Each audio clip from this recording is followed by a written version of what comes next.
Hello दोस्तों। Level up के BPSC channel पे आपका स्वागत है। पॉलिटी अपने रिवीजन क्विक रिवीजन सीरीज में जहां हम क्वेश्चंस के माध्यम से सारे कॉन्सेप्ट्स को डिस्कस करते हैं, उसको क्विकली रिवाइज करते हैं, तो उसी सीरीज में अब हम आ पहुंचे हैं। बहुत सारे टॉपिक्स डिस्कस करने के बाद, जैसे फंडामेंटल राइट, डीपीएसपी, मौलिक कर्तव्य, ये सब डिस्कस करने के बाद हम आज डिस्कस करने वाले हैं पार्लियामेंट यानी अपने संसद भवन विधायिका के बारे में। तो आज कोशिश मेरी ये रहेगी कि सबसे पहले तो एक सटीक सटीक तरीके से आपको ओवरव्यू दे दिया जाए पार्लियामेंट के बारे में, कैसे बनता है, कैसे काम करता है। आप लोगों को पता होगा थोड़ा सा, अगर नहीं भी पता है तो इस तरह से आपको जानकारी दूंगा कि आपके बेसिक्स भी कवर हो जाएंगे और बहुत ही कम समय में कवर हो जाएंगे। मैं जब भी जाता हूँ क्लासेस लेने तो लोगों को ये बताता हूँ कि आपको अपने नोट्स या फिर तैयारी इस तरीके से करनी चाहिए कि जब आखिरी दिन आप पेपर के पहले हो तो तुरंत ही ऐसा कुछ तरीका हो आपके पास जो सारी चीजें रिवाइज हो जाए। तो पार्लियामेंट जब आप देखोगे, संसद वाला जो टॉपिक है हमारे पॉलिटी में, वो देखोगे तो बहुत बड़ा है।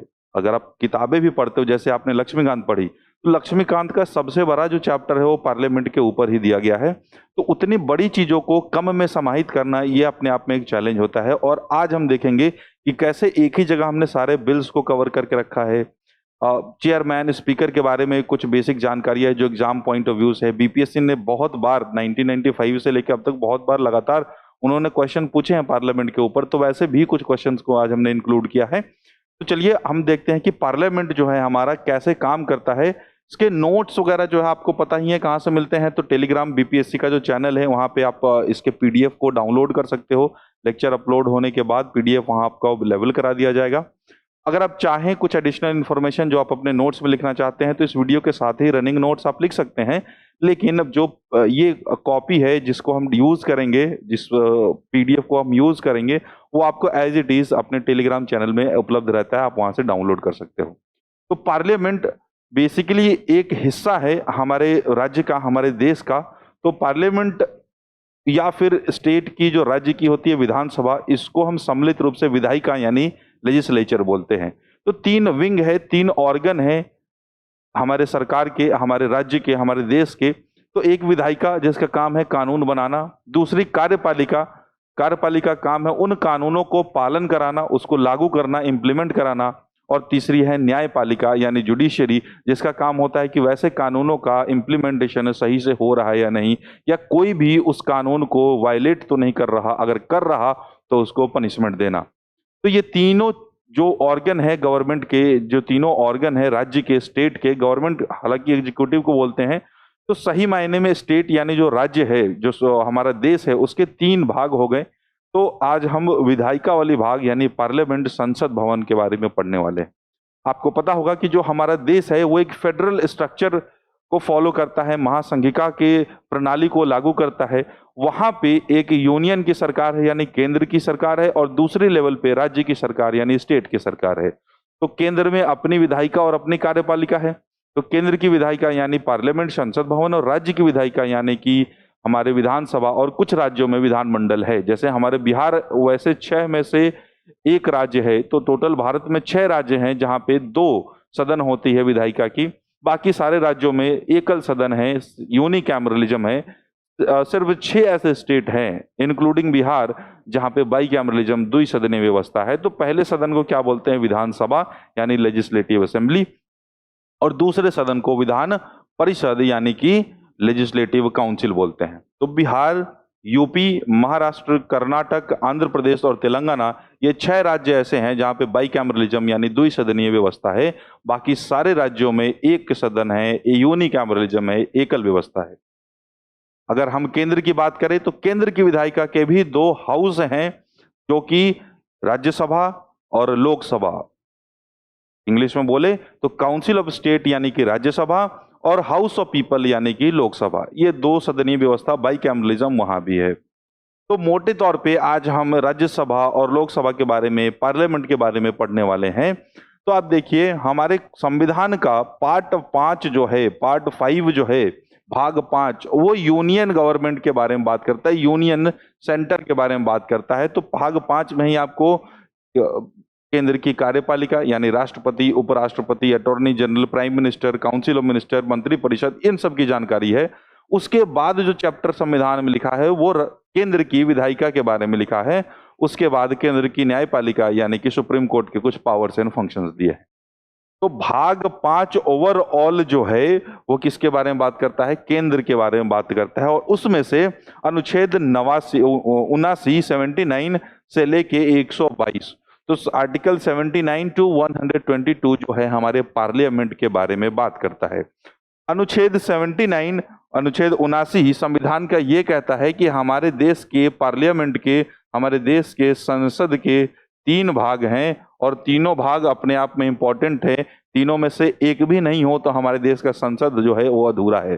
अभी देश में बवाल भी हुआ था, जब नए संसद भवन का निर्माण हुआ तो उसके उद्घाटन के लिए राष्ट्रपति महोदया को नहीं आमंत्रित किया गया था, वरन उसके विपरीत किन्होंने उद्घाटन किया था? तो प्रधानमंत्री ने किया।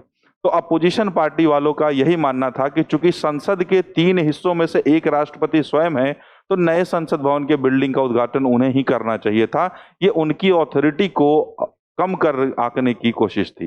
हालांकि ये पॉलिटिकल डिबेट्स हैं, लेकिन हमारे लिए ये जानना बहुत जरूरी है कि अनुच्छेद 79 यानी अनुच्छेद 79 के अंदर, आर्टिकल 79 के अंदर संसद के कौन से 3 भाग होते हैं। तो संसद के पहले भाग हैं प्रेसिडेंट यानी कि राष्ट्रपति,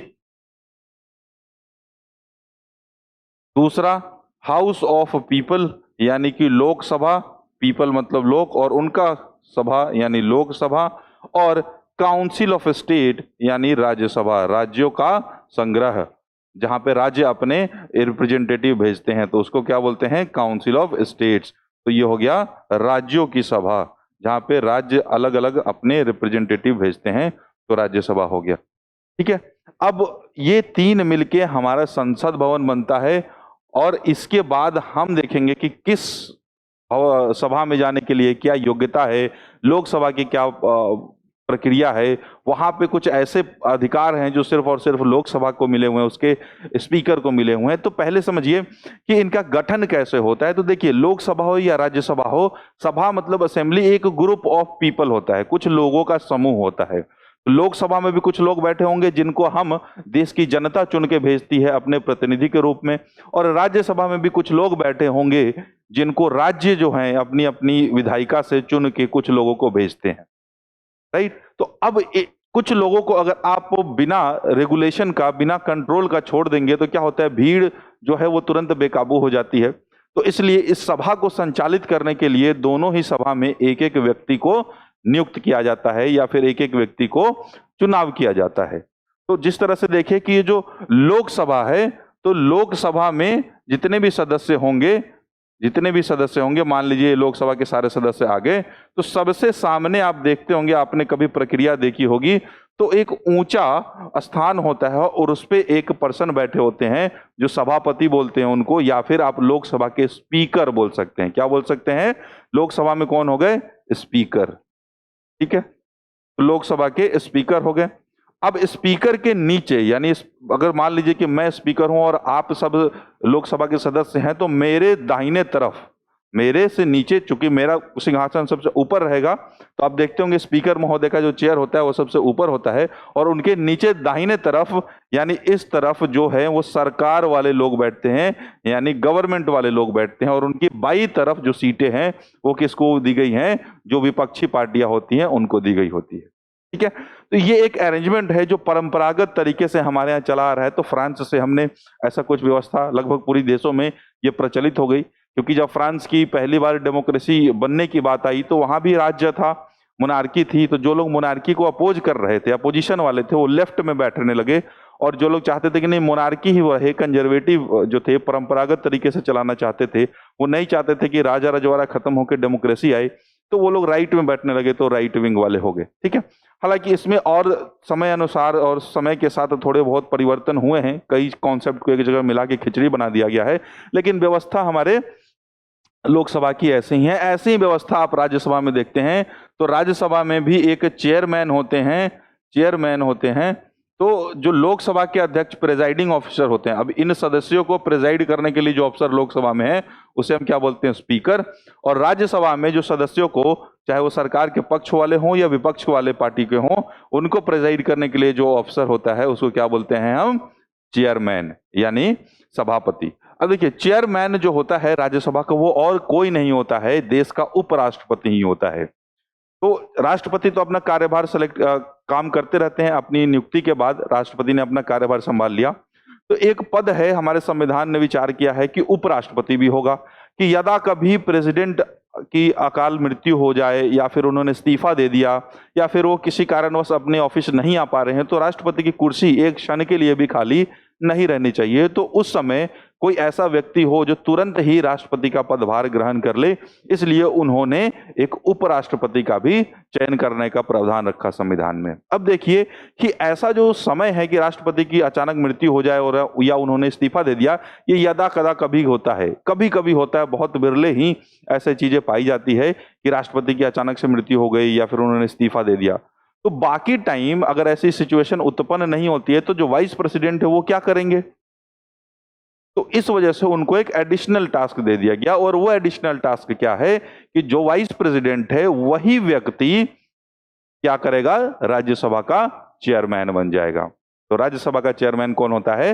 वाइस प्रेसिडेंट, यानी कि उपराष्ट्रपति is the ex officio chairman of Rajya Sabha. Rajya Sabha का पदेन जो सभापति है वो कौन होता है?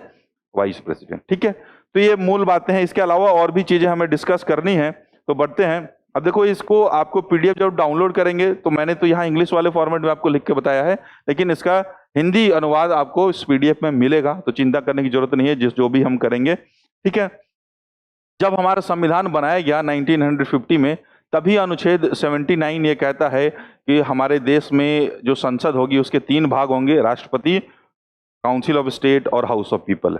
लेकिन 1950 में ये जो नाम थे वो सिर्फ और सिर्फ इंग्लिश नामों से संबोधित किया गया था हमारे संसद भवन को। हिंदी नाम यानी लोकसभा और राज्यसभा हमने कब जोड़ा है? तो लोकसभा और राज्यसभा हमने 1954 में जोड़ा है। ठीक है, 1954 में हमने हिंदी नाम जोड़ा है लोकसभा और राज्यसभा। तो राज्यसभा यानी काउंसिल ऑफ स्टेट और लोकसभा यानी हाउस ऑफ पीपल, तो उसका जो हिंदी नाम है हमने 1954 में जोड़ा है। प्रेसिडेंट जो है भारत के, वो किसी हाउस के सदस्य नहीं होते हैं, ना तो लोकसभा का हिस्सा है ना ही वो राज्यसभा का हिस्सा है। लेकिन जब तक प्रेसिडेंट के सिग्नेचर नहीं होती तो कोई भी बिल जो है वो पारित नहीं होता, एक्ट नहीं बनता और वो कानून बन के लागू नहीं किया जा सकता बिना राष्ट्रपति के दस्तखत के। इसलिए उनको इंटीग्रल पार्ट माना गया है। तो वो किसी सदन का हिस्सा तो नहीं है, लेकिन सदन से संबंधित कई शक्तियां हैं जो राष्ट्रपति के पास उपलब्ध है। जैसे सदन का जो सेशन होता है, सत्र है, वो बुलाने की जो शक्ति है वो राष्ट्रपति के पास है। उसको समाप्ति की घोषणा करने की, सदन के सत्र के समाप्ति की घोषणा करने की जो शक्ति है वह भी राष्ट्रपति के पास ही उपलब्ध है। तो ऐसी कई सारी शक्तियों के स्वामी राष्ट्रपति हैं, और इसी वजह से उनको हमारे संसद भवन का एक अभिन्न अंग, integral part of the parliament of India बोला जाता है। ठीक है, इसके अलावा जो कई सारी चीजें हैं जो हम पढ़ने वाले हैं, एक पार्लियामेंट है हमारे देश में, लेकिन एक शब्द आता है जब आप पॉलिटिकल साइंस पढ़ेंगे तो 2 तरह की सरकारें चल सकती है। एक होती है संसदीय प्रणाली, ठीक है, जिसको हम पार्लियामेंट्री फॉर्म ऑफ गवर्नमेंट बोलते हैं, और दूसरा होता है प्रेसिडेंशियल फॉर्म, यानी इसको अध्यक्षीय प्रणाली बोलते हैं। क्या बोलते हैं? अध्यक्षीय प्रणाली, यानी प्रेसिडेंशियल फॉर्म और संसदीय फॉर्म, 2 तरह की सरकारें चलती है। अब ऐसा नहीं कि जहां पे प्रेसिडेंशियल फॉर्म होता है वहां पे संसद ही नहीं होती। जैसे अमेरिका, वो प्रेसिडेंशियल फॉर्म है, संसद वहां भी है। हमारा जो है देश भारत, वो संसदीय प्रणाली के अंदर चलता है, तो हमारे यहाँ भी संसद है। ऐसा जरूरी नहीं है कि दोनों में कहीं संसद नहीं होती इसलिए एक को संसदीय बोलते हैं और दूसरे को नहीं बोलते हैं, ऐसा नहीं है, दोनों जगह ही संसद होते हैं। तो फिर फर्क क्या है इन दोनों में? अब देखिए, जैसे हमारे यहाँ जो कुछ लोग हैं जो संसद का हिस्सा है, जैसे हमारे प्रधानमंत्री, जैसे हमारे बाकी मंत्री, तो ये संसद का हिस्सा होते हैं, यानी विधायिका के हिस्सा है। लेकिन यही व्यक्ति कार्यपालिका यानी एग्जीक्यूटिव के हिस्सा भी है, तो डबल मेंबरशिप पाई जाती है। लेकिन जब आप अध्यक्षीय प्रणाली यानी प्रेसिडेंशियल फॉर्म की बात करते हो तो वहां पे जो राष्ट्रपति है, जैसे अमेरिका का राष्ट्रपति है, वो संसद का हिस्सा बिल्कुल नहीं होता। अमेरिका के जो भी मंत्री है वो वहां के संसद के हिस्से नहीं होते, तो वहां पे सेपरेशन देखने को मिलता है, विभाजन देखने को मिलता है। हमारे देश में चूंकि संसदीय प्रणाली फॉलो करते हैं, और संसदीय प्रणाली का एक जो विशेषता है वो यही है कि जो एग्जीक्यूटिव है यानी कार्यपालिका है और जो विधायिका है उसके कुछ लोग समान होते हैं, वो एक ही होते हैं, उनका रोल दो होता है, तो डुअल रोल माना जाता है। दूसरा जो प्रमुख विशेषता है संसदीय प्रणाली की, जो एग्जीक्यूटिव है, कार्यपालिका है, वो किसको जवाबदेह होती है? संसद को जवाबदेह होती है, यानी कि विधायिका को जवाबदेह होती है। So executive is responsible towards legislature. अब ये कैसे होता है? जैसे अभी आप देख रहे होंगे कि हमारे लोकसभा में सरकार के विरुद्ध अविश्वास प्रस्ताव यानी नो कॉन्फिडेंस मोशन लाया गया है। तो नो कॉन्फिडेंस मोशन क्या है? यानी कि अगर कोई भी व्यक्ति, कोई भी पार्टी इस देश में अपनी सरकार बनानी चाहती है और उस सरकार को चलाना चाहती है, तो उसको लोकसभा में, हाउस ऑफ पीपल में अनुच्छेद 75 ऐसा बोलता है, अनुच्छेद 75 ऐसा बोलता है हमारे संविधान का, कि जो एग्जीक्यूटिव है, काउंसिल ऑफ मिनिस्टर है, वो क्या होगा? कलेक्टिवली रिस्पॉन्सिबल होगा। कलेक्टिवली रिस्पॉन्सिबल होगा किसको? अनुच्छेद 75 और इसका भाग 3, अनुच्छेद 75 सब क्लॉज 3 क्या बोलता है कि काउंसिल ऑफ मिनिस्टर जो है वो कलेक्टिवली रिस्पॉन्सिबल होगा किसको? हाउस ऑफ पीपल यानी लोकसभा को। अब इसका एक अर्थात यह है कि एक व्यक्ति रिजाइन करेगा, प्रधानमंत्री रिजाइन करेगा, तो पूरी कैबिनेट को रिजाइन करनी होगी, पूरी मंत्रिमंडल को रिजाइन करनी होगी। दूसरा मतलब यह होता है कि जब तक लोकसभा में किसी भी व्यक्ति की मेजॉरिटी, बहुमत नहीं है, यानी अभी आप देखो कि लोकसभा में टोटल कितनी सीटें हैं? 543। तो इसके लिए बहुमत जो लानी है वो कितनी है? वो 272। तो किसी भी पार्टी की, किसी भी नेता के, किसी भी लीडर के समर्थन में अगर ये नंबर नहीं है, 272 नहीं है, तो वो सरकार चल नहीं सकती। अब ऐसी स्थिति में जो विपक्षी पार्टी हैं, उनको लगता है कि सरकार के पास ये बहुमत नहीं है, तो सरकार के विरुद्ध अविश्वास प्रस्ताव लेके आती है कि आपके पास बहुमत नहीं है, आपकी सरकार गिराई जाए, या तो दूसरी कोई सरकार बने, या पुनर्चुनाव हो, दोबारा से चुनाव हो। तो अविश्वास प्रस्ताव का जो सोर्स है वो कहां है? वो अनुच्छेद 75 से ही निकल के आता है। कलेक्टिव रिस्पॉन्सिबिलिटी के दायित्व जो है संसद के प्रति कार्यपालिका के, उस कॉन्सेप्ट से निकल के आता है। हालांकि जो शब्द नो कॉन्फिडेंस मोशन है, अविश्वास प्रस्ताव है, वो संविधान में लिखा हुआ नहीं है। संविधान में क्या लिखा हुआ है? Collective responsibility. नो कॉन्फिडेंस कहां लिखा हुआ है? तो संसद के दोनों सदनों, लोकसभा और राज्यसभा को अपने अपने प्रक्रिया को संचालित करने के लिए नियम यानी रूल बनाने की स्वतंत्रता दी गई है। यानी कि rules of procedure of Lok Sabha और rules of procedure for Rajya Sabha. Rules of procedure for conduct of business of Lok Sabha, rules of procedure for conduct of business of Rajya Sabha. तो दोनों सदनों ने अपने कार्य को संचालित करने के लिए अलग अलग नियम बना रखे हैं। तो जो नो कॉन्फिडेंस मोशन और अविश्वास प्रस्ताव जिसको आप बोलते हैं, वो कहां मेंशन है? तो लोकसभा के रूल्स ऑफ प्रोसीजर में मेंशन है। तो उन्हीं रूल में, उन्हीं नियमों में लिखा गया है नो कॉन्फिडेंस मोशन के बारे में, अविश्वास प्रस्ताव के बारे में, कि कब लाया जा सकता है, किस दिन पेश किया जा सकता है, उसके लिए क्या क्राइटेरियाज हैं। अब जब अविश्वास प्रस्ताव किसी भी सरकार के विरुद्ध पास हो जाता है, यानी ये साबित हो जाता है कि वह सरकार बहुमत में नहीं है, उस सरकार को इस्तीफा दे देना होता है। अगर फिर भी वह सरकार इस्तीफा नहीं देती है, तो यहाँ पे राष्ट्रपति के पास ये शक्ति आ जाती है कि उस सरकार को बर्खास्त करे और नई सरकार नियुक्त करे, या फिर नई चुनाव की घोषणा करे, क्योंकि फिर चुनाव होगी, एक मेजोरिटी बहुमत वाली सरकार चुन के बनी जाएगी। ठीक है, तो ये है कुछ चीजें। अब इसके अलावा हम आगे बढ़ते हैं। प्रेसिडेंशियल फॉर्मर्स पार्लियामेंट्री का आपने मतलब समझ लिया, संसदीय प्रणाली और अध्यक्षीय प्रणाली का। तो आगे बढ़ते हैं और देखते हैं कि पार्लियामेंट के बारे में और क्या ऐसी फैक्चुअल चीजें हैं जो जानकारी आपको चाहिए। ठीक है, अब देखते हैं कि राज्यसभा बनती कैसे है, उसमें कौन से लोग होते हैं, फिर लोकसभा कैसे बनती है। तो राज्यसभा भारत के, उसके जो अधिकतम सीमा अभी के हिसाब से तय की गई है वो कितनी है? 250। अधिकतम जो कितने हो सकते हैं? वो 250 हो सकते हैं। अब देखिए राज्यसभा में कौन होते हैं, मैं आपको सिंपल बता देता हूं कि जैसे हमारे यहाँ क्या है, स्टेट है, मान लीजिए एक स्टेट हो गया, बिहार हो गया, यूपी हो गया, एमपी हो गए, पंजाब हो गया, ऐसे करके हमारे पास जितने भी स्टेट्स हैं वो सब, उनके जितने भी विधायक होते हैं, जो निर्वाचित वहां पे विधायक होते हैं, वो वोटिंग करके अपने रिप्रेजेंटेटिव को चुनते हैं और उनको कहां भेजते हैं? राज्यसभा यानी काउंसिल ऑफ स्टेट्स में। तो इन हर स्टेट से जो विधायक होते हैं वो अपने कुछ रिप्रेजेंटेटिव भेजते हैं, तभी तो इस राज्यसभा को क्या बोला गया है? Council of state. ये राज्यों की सभा है, ये जनता की सभा नहीं है। तो राज्यसभा है। ठीक है, अब जो मेथड होता है, हम क्या जो इलेक्शन करते हैं, आप जब कभी वोट देने गए होंगे या वोट देने वाले हो जाएंगे तब आप जाएंगे देने, तब आप क्या करते हैं, जितने भी कैंडिडेट होते हैं उसमें से एक का नाम चुन लेते हैं आप, और जो कैंडिडेट सबसे ज्यादा मत पाता है वो विजयी हो जाता है। इसको फर्स्ट पास्ट पोस्ट सिस्टम बोलते हैं। क्या बोलते हैं? फर्स्ट पास्ट पोस्ट सिस्टम, जिसमें जिस व्यक्ति को, जैसे मान लीजिए कि 100 लोगों ने मतदान किया और 4 कैंडिडेट है वो कंटेस्ट कर रहे हैं, तो ए को मिले 30 वोट, बी को मिले 20 वोट, सी को मिले 20 वोट, सी को मिले 25 वोट और डी को मिले 25 वोट। ठीक है, तो 100 वोट हो गए। अब इसमें देखिए कि जो ए है वो सबसे आगे है, तो ये डिक्लेयर हो जाएगा क्या? विजेता, विनर तो ये डिक्लेयर हो जाएगा।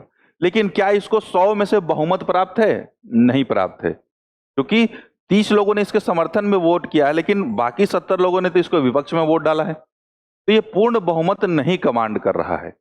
तो ये first past the post system है जो हम जनरल इलेक्शन यानी आम चुनाव में प्रयोग करते हैं। जैसे एमएलए को चुनना होता है राज्य की विधानसभा के चुनाव में और देश की लोकसभा के चुनाव में, हम first past the post system का उपयोग करते हैं, क्योंकि ये सरल है, सबके समझ में आ जाएगा, आम जनता के समझ में आने वाली। लेकिन जब राज्यों से विधायक अपने प्रतिनिधि चुन के कहां भेजते हैं? राज्यसभा में भेजते हैं, तो उस समय जिस सिस्टम का इस्तेमाल किया जाता है उसको क्या बोलते हैं? Proportional representation through single transferable vote and open ballot. तो इस प्रणाली के तहत इलेक्शन किया जाता है, यानी यह अनुपातीय प्रणाली, देख रहे हैं, proportional representation, single transferable vote मतलब एकल हस्तांतरणीय मतदान, और ओपन बैलेट, यहां पे जो वोटर है वोट देने जाता है वो अपने पार्टी वाले को दिखाता है कि किसको मैंने वोट दिया है। हम और आप वोट देने जाते हैं तो गुप्त रूप से मतदान करते हैं। ठीक है, तो यहाँ पे जो राज्यसभा के सदस्यों की चुनाव होती है वो ओपन बैलेट सिस्टम से होती है। अब किस स्टेट को, जैसे मान लीजिए कि ये बिहार है, ये कितने लोग चुन के वहां भेजेगा, यूपी जो है वो कितने लोग चुन के भेजेगा, एमपी की कितने सीटें रहेंगी, इसका बंटवारा किस आधार पे किया जाता है? तो राज्यों की जनसंख्या के आधार पे किया जाता है, और उसकी जो एक विभाजन है, एक सूची है, वो कहां दी गई है? 4th शेड्यूल में दी गई है। कहां दी गई है? 4th शेड्यूल, यानी हमारे संविधान की अनुसूची 4 में बंटवारा किया गया है कि किस राज्य से कितने लोग चुन के आएंगे राज्यसभा में। ठीक है, यहां तक क्लियर है?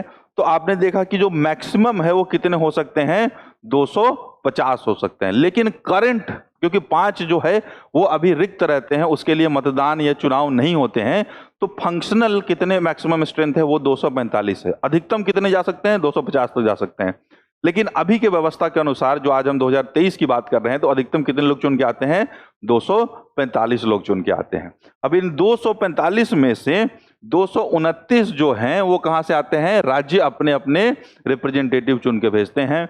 4 जो है, जो यूनियन टेरिटरी है, संघीय शासित प्रदेश, लेकिन वहां विधायिका है, जैसे दिल्ली और पौंडीचेरी, तो यहां से 4 लोग चुन के आते हैं, और जो बाकी 12 बच गए उसको राष्ट्रपति मनोनीत करते हैं। इन लोगों का चुनाव नहीं होता है। तो 245 में से सिर्फ 233 ऐसी सीटें हैं जो इलेक्टेड होती है, निर्वाचित होती है। कैसे होती है? लेकिन इनडायरेक्ट इलेक्ट होती है। और प्रणाली क्या फॉलो करते हैं हम यहाँ पे? Proportional representation, single transferable vote and open ballot, अनुपातीय प्रणाली, एकल हस्तांतरणीय मतदान और ओपन बैलेट। ठीक है, इसके थ्रू हम 233 लोगों का चुनाव करते हैं। बाकी जो 12 होते हैं, इसको राष्ट्रपति जो है, प्रेसिडेंट ऑफ इंडिया, नॉमिनेट करते हैं। और नॉमिनेट कैसे, किस क्षेत्र से करते हैं? तो आर्ट यानी कला, साइंस यानी विज्ञान, सोशल सर्विस यानी सामाजिक सेवा, और लिटरेचर यानी कि जो हमारा साहित्य है, उस क्षेत्रों से चुन करके प्रेसिडेंट 12 व्यक्तियों को मनोनीत करते हैं, तब जाके राज्यसभा पूर्ण होती है। ठीक है, मैक्सिमम प्रेजेंट आपने देख लिया।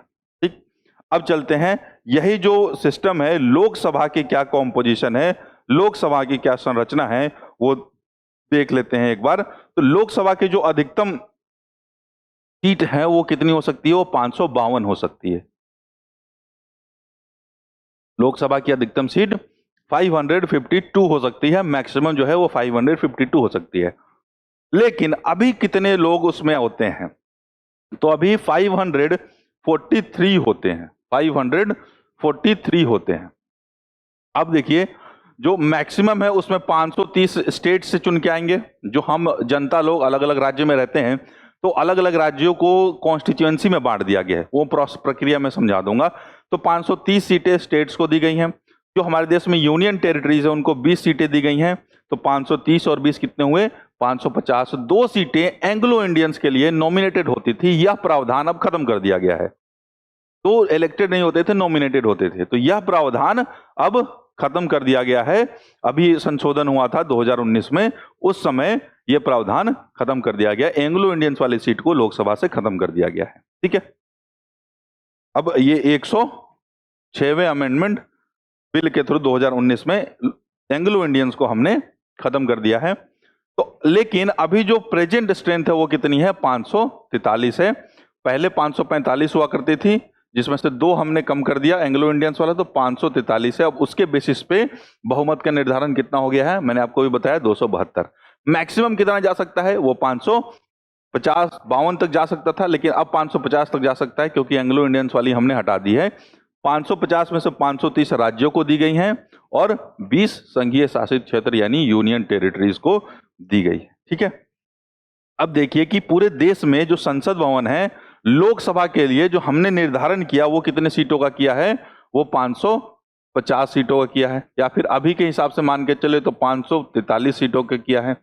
जो हमारा पूरा देश है, मान लीजिए ये पूरा भारत है हमारा, तो इस भारत में कई राज्य होंगे, भारत के कई राज्य होंगे। मान लीजिए कि ये 4 राज्य हैं भारत में, तो 543 सीटों को हमको 4 राज्य में ऐसे बांटना है कि जनसंख्या के आधार पे किसी के साथ भेदभाव ना हो।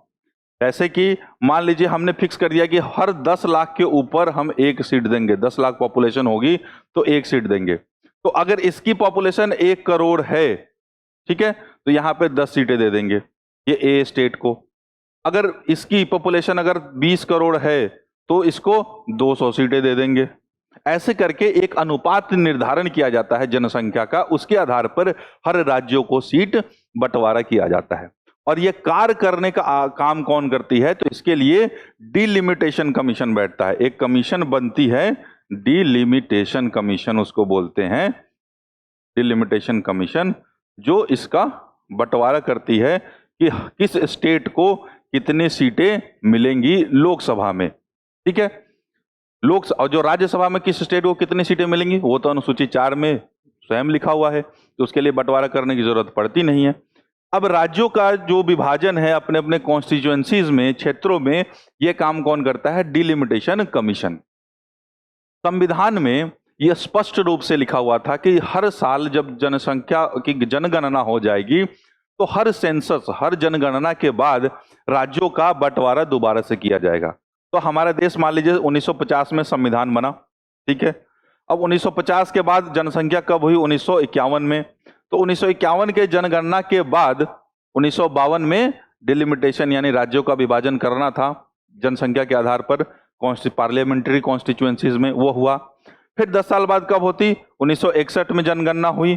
तो 1961 के बाद 1963 में डिलिमिटेशन आयोग बैठा, डिलिमिटेशन कमीशन बैठा और उसने राज्यों का विभाजन किया। फिर इसके बाद कब होगा? जनगणना 1971 में। तो 1973 में फिर से पुनर्गठन हुआ, राइट। तो लेकिन अब इस बीच में क्या हो रहा था कि जो जनसंख्या की दर है वो नॉर्थ इंडियन स्टेट में कुछ ज्यादा ही फास्ट बढ़ रही थी और साउथ इंडियन स्टेट्स में थोड़ी स्लो थी। उन्होंने कंट्रोल करना शुरू कर दिया। जब आप जनसंख्या के आधार पर सीटों का बंटवारा करते हैं तो जिनकी दर ज्यादा है उनको ज्यादा सीटें मिलेंगी, क्योंकि यहाँ पॉपुलेशन बहुत ज्यादा बढ़ गया। तो पहले यहाँ 30 सीट थी तो यहाँ 50 सीट हो गए, उनके पहले 20 सीट हुई तो बढ़ के 21-22 हुई।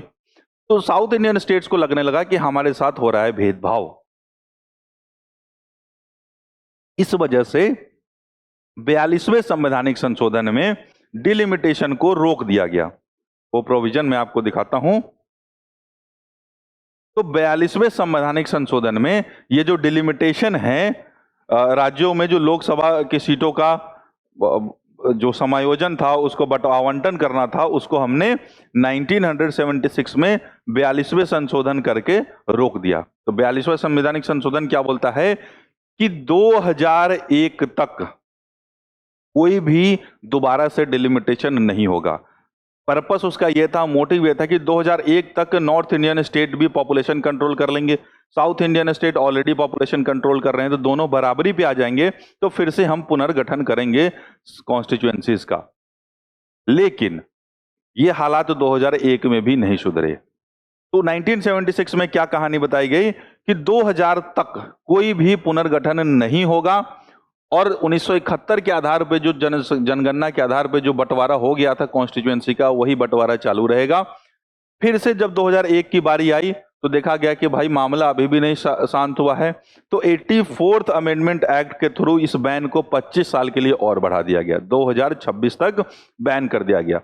कौन से संशोधन से? 84th संशोधन से बैन कर दिया गया कि कोई भी पुनर्गठन सीमाओं का नहीं होगा। कब तक? 2026 तक। अब जो अगला जनसंख्या 2026 के बाद कब होने वाला है जनगणना? 2031 में। 11 में हुआ, 21 में और 31 में। तो 2026 के बाद ये अलाउ है। तो जब ये पुनर्जनगणना होगी उसके बाद पॉपुलेशन के आधार पे डिलिमिटेशन किया जाएगा, तो राज्यसभा और लोकसभा की सीटों की संख्या बढ़ जाएगी। जो अभी 543 है वो 600 650 हो सकती है। तो इसीलिए आप देखोगे कि हमारे यहाँ नया संसद भवन का बिल्डिंग बनाया गया, क्योंकि जब डिलिमिटेशन फ्रेश होगा 2026 के बाद तो सीटों की संख्या बढ़ेगी, और उस समय जो पुराना संसद भवन है वहां पे सांसदों को बिठाने की जगह नहीं बचती। तो इस एक मोटिव के साथ, हालांकि और भी मोटिव होंगे, बट इस एक मोटिव के साथ नए संसद भवन का निर्माण किया गया, जिसके पीछे अभी बहुत सारा बवाल हुआ था।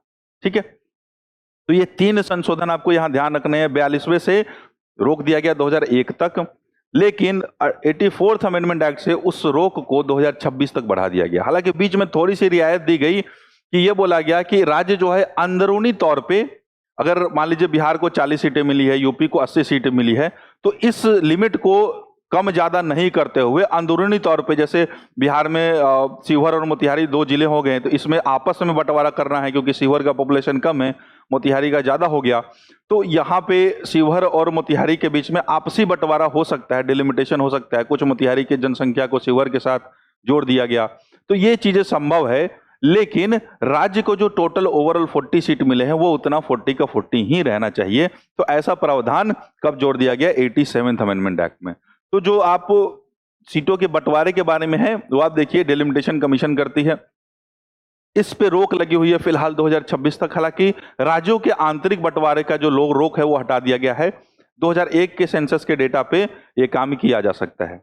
जब ये जो आयोग डिलिमिटेशन कमीशन बैठती है तो सिर्फ राज्यों के विभाजन ही नहीं करती, ये कौन सी सीट एससी को अवेलेबल हो, रिजर्व होगी, कौन सी सीटें एसटी को रिजर्व होंगी, क्योंकि हमारे संविधान का अनुच्छेद 330 इस बारे में बात करता है कि लोकसभा में एससी और एसटी को रिजर्वेशन मिलेगा। हालांकि ये रिजर्वेशन ओबीसी को नहीं मिला हुआ है।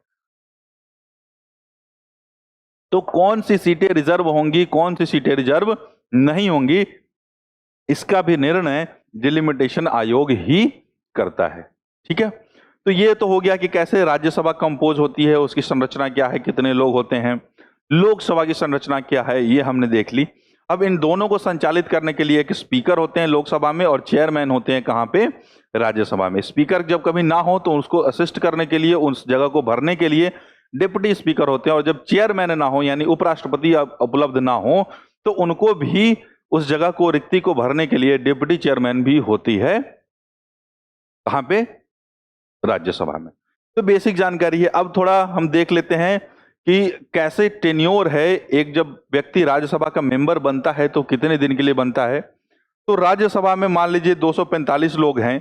पहली बात, राज्यसभा कभी भंग नहीं होती, वो परमानेंट सदन है। उसको कभी, जैसे लोकसभा हर 5 साल के बाद भंग हो जाती है, नई लोकसभा चुन के आती है, लेकिन राज्यसभा एक परमानेंट सदन है, वो कभी भी भंग नहीं होती। जो उसके मेंबर हैं उनको इंडिविजुअली 6 साल का टेन्योर दिया गया है। हर व्यक्ति, जैसे मान लीजिए 245 में ए, बी, सी, राम, सोहन, श्याम, मोहन, ये सारे लोग हैं, तो इनको व्यक्तिगत रूप से 6-6 साल का मौका मिलेगा राज्यसभा के सेवा करने का। लेकिन कुछ व्यवस्था ऐसी बनाई गई है कि हर दूसरे साल 1/3 जो राज्यसभा के मेंबर है वो रिटायर होते हैं और उसके जगह नई चुनाव होती है 1/3 की। जैसे 245 है, उसका 1/3 अगले साल रिटायर कर जाएंगे 2 साल बाद, फिर अगले 2 साल बाद 1/3 रिटायर कर रहे होंगे। जो चुन के आएंगे उनको 6 साल मिलेगा। फिर जो दूसरी बार चुन के आएंगे उसको भी 6 साल मिलेगा। तो ये जो ऐसा व्यवस्था है, ये 1952 में जब पहली बार राज्यसभा का गठन हुआ था उसी समय कर दिया गया था। ठीक है, जो मनोनीत सदस्य होते हैं 12, उनको भी 6-6 साल का टेन्योर मिला रहता है। तो गणित ये बनाया गया है, हर तीसरे साल प्रेसिडेंट जो है वो मनोनीत करते हैं 6 सदस्य को, तो half of them every 3 years nominate होते हैं। ठीक है, लेकिन जो भी व्यक्ति व्यक्तिगत तौर पे राज्यसभा का सदस्य बनता है उसको 6 साल का टर्म मिलता है। राज्यसभा का सदस्य बनने के लिए जो सबसे बेसिक क्राइटेरिया है कि उस व्यक्ति को भारत का नागरिक होना चाहिए और कम से कम 30 साल का होना चाहिए राज्यसभा का सदस्य बनने के लिए।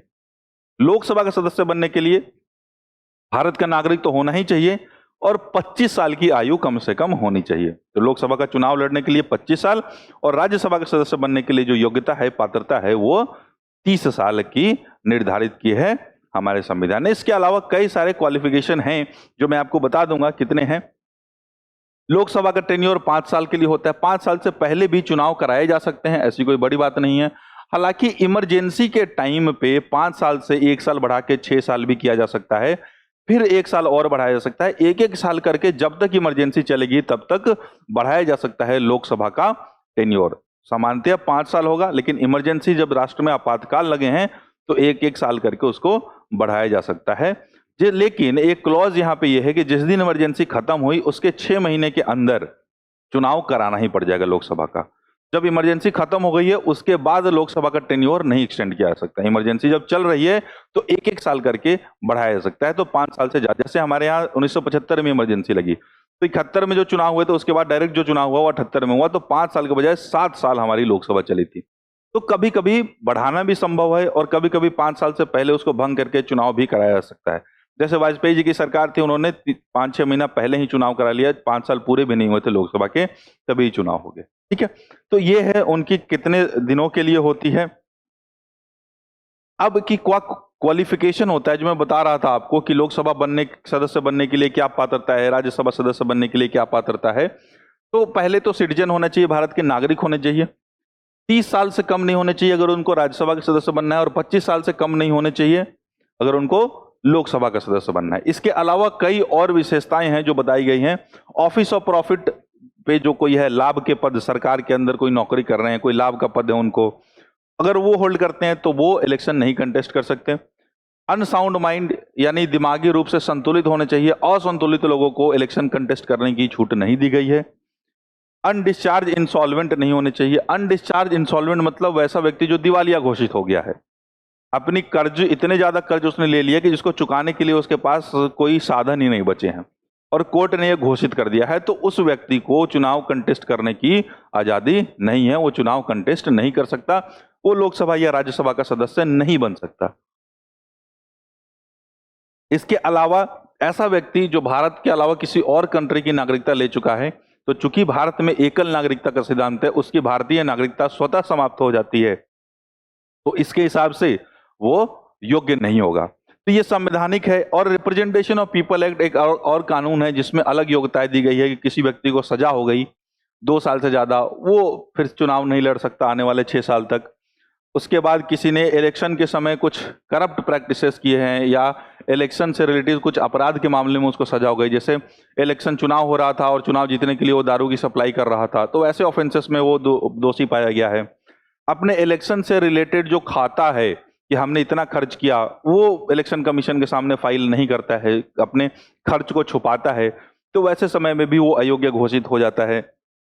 अगर वो गवर्नमेंट की सर्विस में था और करप्शन के चार्ज पे उसको वहां से निकाल दिया गया, तो वैसे व्यक्ति भी फिर लोकसभा या राज्यसभा के सदस्यता के लिए कंटेस्ट नहीं कर सकते। और 2 धार्मिक समुदायों के बीच में अगर वैमनस्यता फैलाने के लिए, हेट स्पीच देने के लिए उनको सजा हो गई है, तो वैसे व्यक्ति भी अयोग्य घोषित हो जाते हैं, वो भी कंटेस्ट नहीं कर सकते। इसके अलावा सरकारी ठेके में, सरकारी कंपनी में किसी भी व्यक्ति का 25% से ज्यादा शेयर है, हिस्सा है, तो वैसे लोग भी चुनाव कंटेस्ट नहीं कर सकते, लोकसभा या राज्यसभा का सदस्य नहीं बन सकते। तो ये कुछ क्वालिफिकेशंस है। ठीक है, अब इसके अलावा जो संविधान है हमारा, वो एक रेस्ट्रिक्शन डालता है कि कोई भी व्यक्ति एक साथ 2 सदन या 2 सभाओं का सदस्य नहीं बन सकता। एक ही समय पे कोई व्यक्ति लोकसभा का सदस्य और राज्यसभा का सदस्य नहीं बन सकता। एक ही समय पे कोई व्यक्ति लोकसभा का और विधानसभा का सदस्य नहीं बन सकता। हालांकि ये हमारे कानून में एक प्रावधान है कि कोई भी व्यक्ति एक समय एक चुनाव में दो जगह से नॉमिनेशन पत्र फाइल कर सकता है। जैसे फॉर एग्जांपल लेते हैं हम राहुल गांधी जी का, तो राहुल गांधी जी ने अमेठी से भी नॉमिनेशन फाइल किया था और उन्होंने वायनाड से भी फाइल किया था। अमेठी वो हार गए, वायनाड जीत गए। ठीक है, तो एक समय मैक्सिमम दो जगह से नॉमिनेशन पेपर फाइल किया जा सकता है। तो क्या हो कि वो व्यक्ति दोनों जगह से जीत जाए, बहुत पॉपुलर व्यक्ति होगा, तो उसको एक खाली करनी पड़ेगी, वरना उसके दोनों सीट चले जाएंगे। एक व्यक्ति जो ऑलरेडी लोकसभा का सदस्य है, राज्यसभा में भी जीत गया है, एक ही समय लोकसभा राज्यसभा दोनों का चुनाव हो रहा था, तो वो दोनों में उसने पर्चा भर दिया और दोनों ही जीत गया, दोनों का सदस्य तो रह नहीं सकता है। तो उस समय क्या हो, अगर कोई व्यक्ति लोकसभा का सदस्य है और विधानसभा में चुनाव जीत गया, उसको अब चीफ मिनिस्टर बनना है किसी स्टेट का, तो उसको चुनना होगा कि भाई लोकसभा का बना रहना चाहते हो या विधानसभा का रहना चाहते हो, नहीं तो उसकी लोकसभा वाली सीट जो है वो कैंसिल हो जाएगी। तो ऐसे सारे प्रावधान जो है वो यहाँ पे दिए गए हैं कि अगर दोनों हाउस से सिलेक्ट हो गया तो 10 दिन के अंदर चुनना होगा, नहीं तो राज्यसभा वाली सीट उसको खाली हो जाएगी। अगर एक ही साथ दो सीट पे लोकसभा में चुनाव जीत गया तो उसको एक चुनना होगा, नहीं तो दोनों ही खाली कर दी जाएगी। अगर एक हाउस में है पहले से, जैसे मान लीजिए लोकसभा में है और राज्यसभा में जीत गया, तो उसका पुराना वाला खाली हो जाएगा, नया वाला बरकरार रहेगा। हालांकि उसको चुनने का ऑप्शन दिया जाएगा, अगर वो बोलता है नहीं मैं पुराने वाले के साथ ही कंटिन्यू करना चाहता हूं, नया वाला खाली कर दूंगा, तो वो कर सकता है।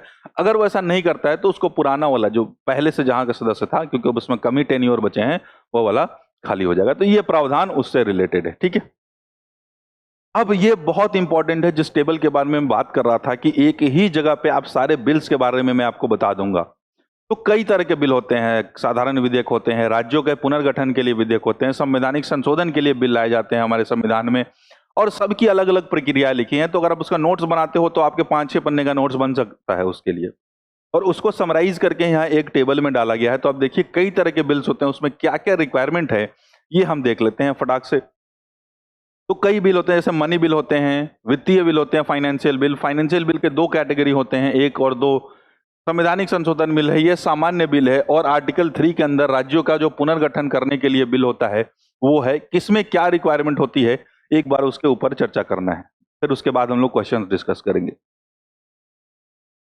देखिए, तो जो मनी बिल है उसको पेश करने से पहले राष्ट्रपति के पूर्वानुमोदन यानी प्रायर रिकमेंडेशन की जरूरत पड़ती है।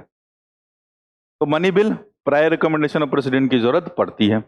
फाइनेंशियल बिल कैटेगरी 1, इसको इंट्रोड्यूस करने के लिए, इसको संसद में पेश करने के लिए राष्ट्रपति के पूर्वानुमोदन की जरूरत पड़ती है। फाइनेंशियल बिल 2 के इंट्रोड्यूस करने से, उसको लाने से पहले राष्ट्रपति के पूर्वानुमोदन की जरूरत होती है।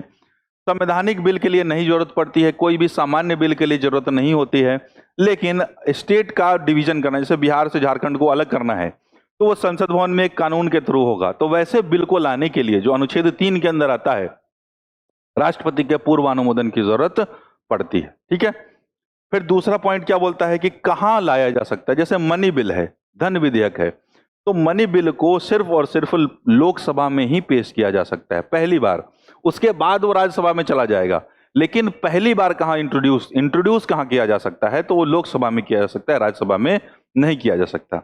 फाइनेंशियल बिल 1 लोकसभा में किया जा सकता है, फाइनेंशियल बिल 2 किसी भी हाउस में, चाहे लोकसभा में या राज्यसभा में, दोनों में से किसी में आ सकता है। संवैधानिक संशोधन का जो बिल है वो भी किसी हाउस में आ सकता है, सामान्य बिल किसी भी हाउस में आ सकता है, और अनुच्छेद 3 के अंदर जो बिल है वो भी किसी हाउस में आ सकता है। राज्यसभा का क्या रोल है किस तरह के बिल को पास करने में, क्योंकि राज्यसभा और लोकसभा दोनों को समान अधिकार नहीं मिले हैं। कहीं पे लोकसभा के पास ज्यादा पावर है, तो अधिकतर समय लोकसभा के पास ज्यादा शक्तियां हैं। राज्यसभा के पास भी कुछ कुछ विशेषाधिकार हैं, उसके बारे में हम क्वेश्चंस के थ्रू ही डिस्कस कर लेंगे। तो मनी बिल में राज्यसभा का क्या रोल है, कुछ खास रोल नहीं है। एक बार लोकसभा ने मनी बिल धन विधेयक को पास कर दिया तो मैक्सिमम 14 दिन इतना ही होल्ड कर सकती है राज्यसभा। 14 दिन के अंदर उसको बिल को वापस लोकसभा को भेजना है, या तो उसको हामी देके स्वीकार करके, या फिर ये कुछ सुझाव देते हुए कि इसमें आप ये बदलाव कर सकती है। राज्यसभा स्वयं से बदलाव यानी संशोधन अमेंडमेंट नहीं कर सकती धन विधेयक में। मनी बिल में Rajya Sabha cannot create amendment by itself, they can only propose. वो सिर्फ और सिर्फ उसका सुझाव दे सकते हैं, संशोधन खुद से नहीं कर सकते। सामान्य बिल है, संवैधानिक संशोधन बिल है, उसमें राज्यसभा भी संशोधन पेश कर सकती है, खुद वो लोग उस बिल को चेंज कर सकते हैं, धन विधेयक को नहीं कर सकते। तो यहां वही लिखता है 14 दिन से ज्यादा होल्ड नहीं कर सकते। फाइनेंशियल बिल में सिर्फ ओरिजिन जो है वो कहां हो सकता है, लोकसभा में, बाकी सारे मामले में वो सामान्य बिल के तरह ही है। तो सिर्फ ओरिजिन जो है वो लोकसभा में है, राज्यसभा में नहीं हो सकता। फाइनेंशियल बिल 2 जो लोकसभा की शक्तियां हैं वो राज्यसभा की भी शक्तियां हैं। कॉन्स्टिट्यूशनल अमेंडमेंट बिल में एब्सोल्युटली दोनों ही सदन, लोकसभा और राज्यसभा, बराबरी पे होते हैं, जहां पे ज्वाइंट सीटिंग की भी कोई गुंजाइश नहीं होती है। एक ने रिजेक्ट कर दिया तो रिजेक्ट हो जाएगा वो, जब तक दोनों ही अग्री नहीं होंगे, सामंजस्य के ऊपर नहीं आएंगे, संवैधानिक संशोधन पास नहीं हो सकता। ऑर्डिनरी बिल जो लोकसभा की शक्तियां हैं वही राज्यसभा की भी शक्तियां हैं, इक्वल है, ऑलमोस्ट इक्वल है। ऑलमोस्ट मैं इसलिए बोल रहा हूं क्योंकि इस बिल में ज्वाइंट सिटिंग की पॉसिबिलिटी है, और जब ज्वाइंट सिटिंग होता है तो बहुमत किसके हाथ में चला जाता है, लोकसभा के हाथ में। अनुच्छेद 3 के अंदर जो बिल आते हैं राज्यसभा और लोकसभा लगभग समान रूप से बराबर है। ज्वाइंट सिटिंग मनी बिल में जरूरत ही नहीं है क्योंकि 14 दिन के अंदर ऑटोमेटिक पास हो जाएगा अगर राज्यसभा ने नहीं भी किया तो। फाइनेंशियल बिल 1 में अलाउड है, 2 में अलाउड है। संवैधानिक संशोधन बिल में दोनों हाउस को अलग अलग पास करना पड़ता है, संयुक्त बैठक यानी ज्वाइंट सिटिंग करके नहीं पास किया जा सकता।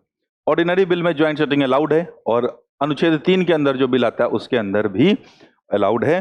किसको पास करने के लिए किस तरह की मेजोरिटी की जरूरत होती है? मनी बिल सिंपल मेजोरिटी से पास हो जाएगा, फाइनेंशियल बिल भी सिंपल से हो जाएगा, फाइनेंशियल बिल 2 भी सिंपल से हो जाएगा।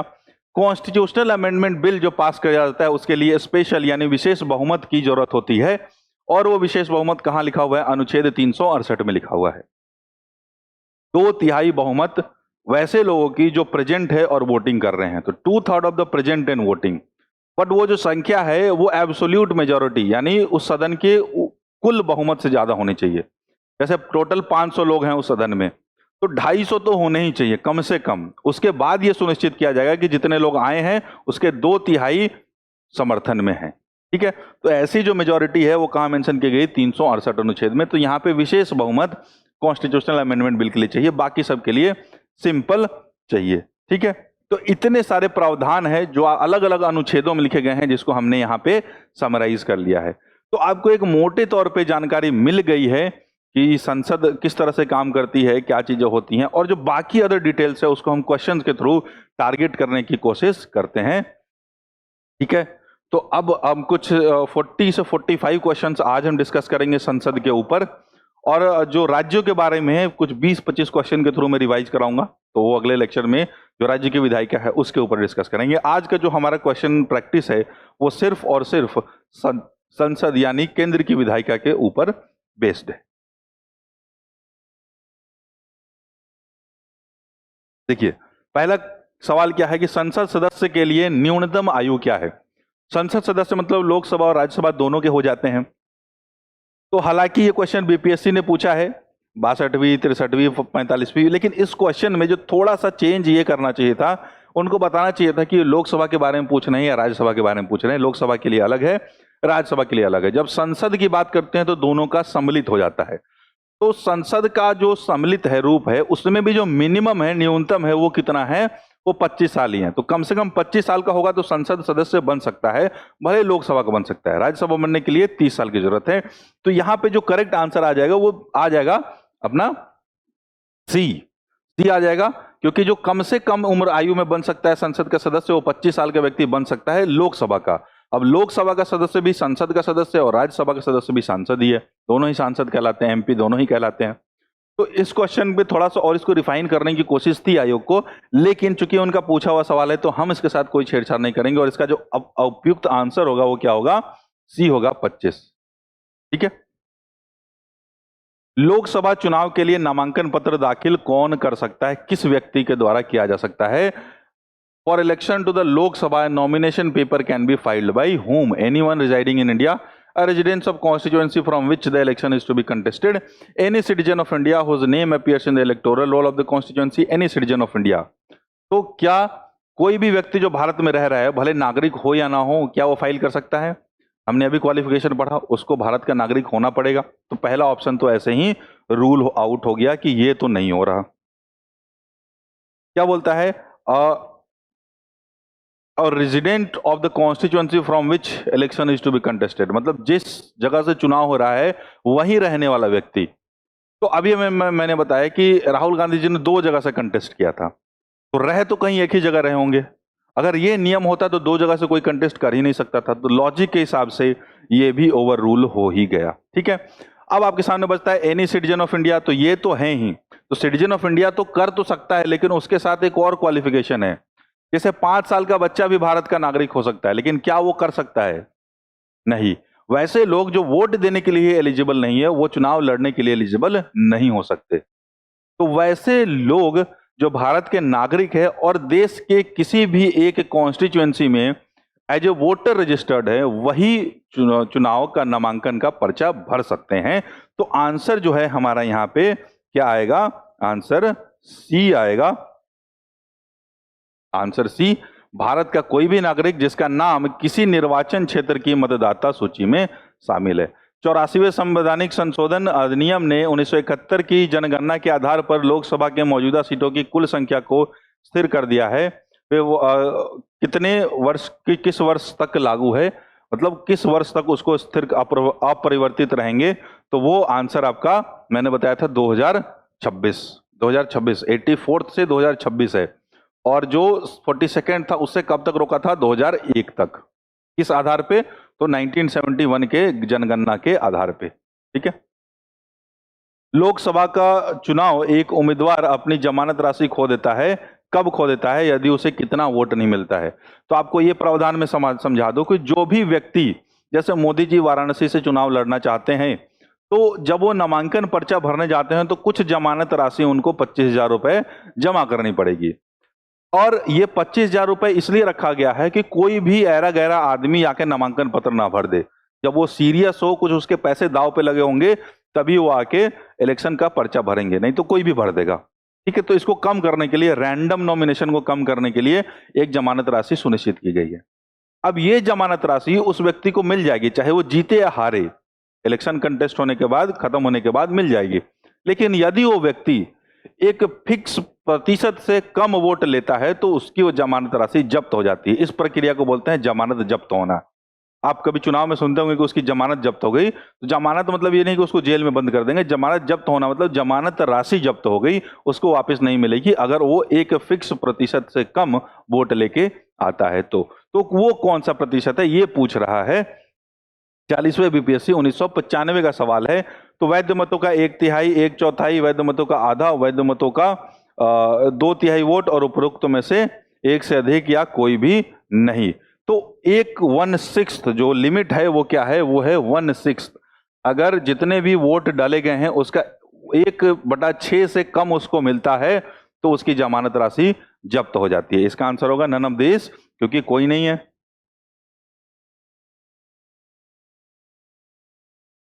The strength of Lok Sabha was increased from 525 to 545 through which amendment?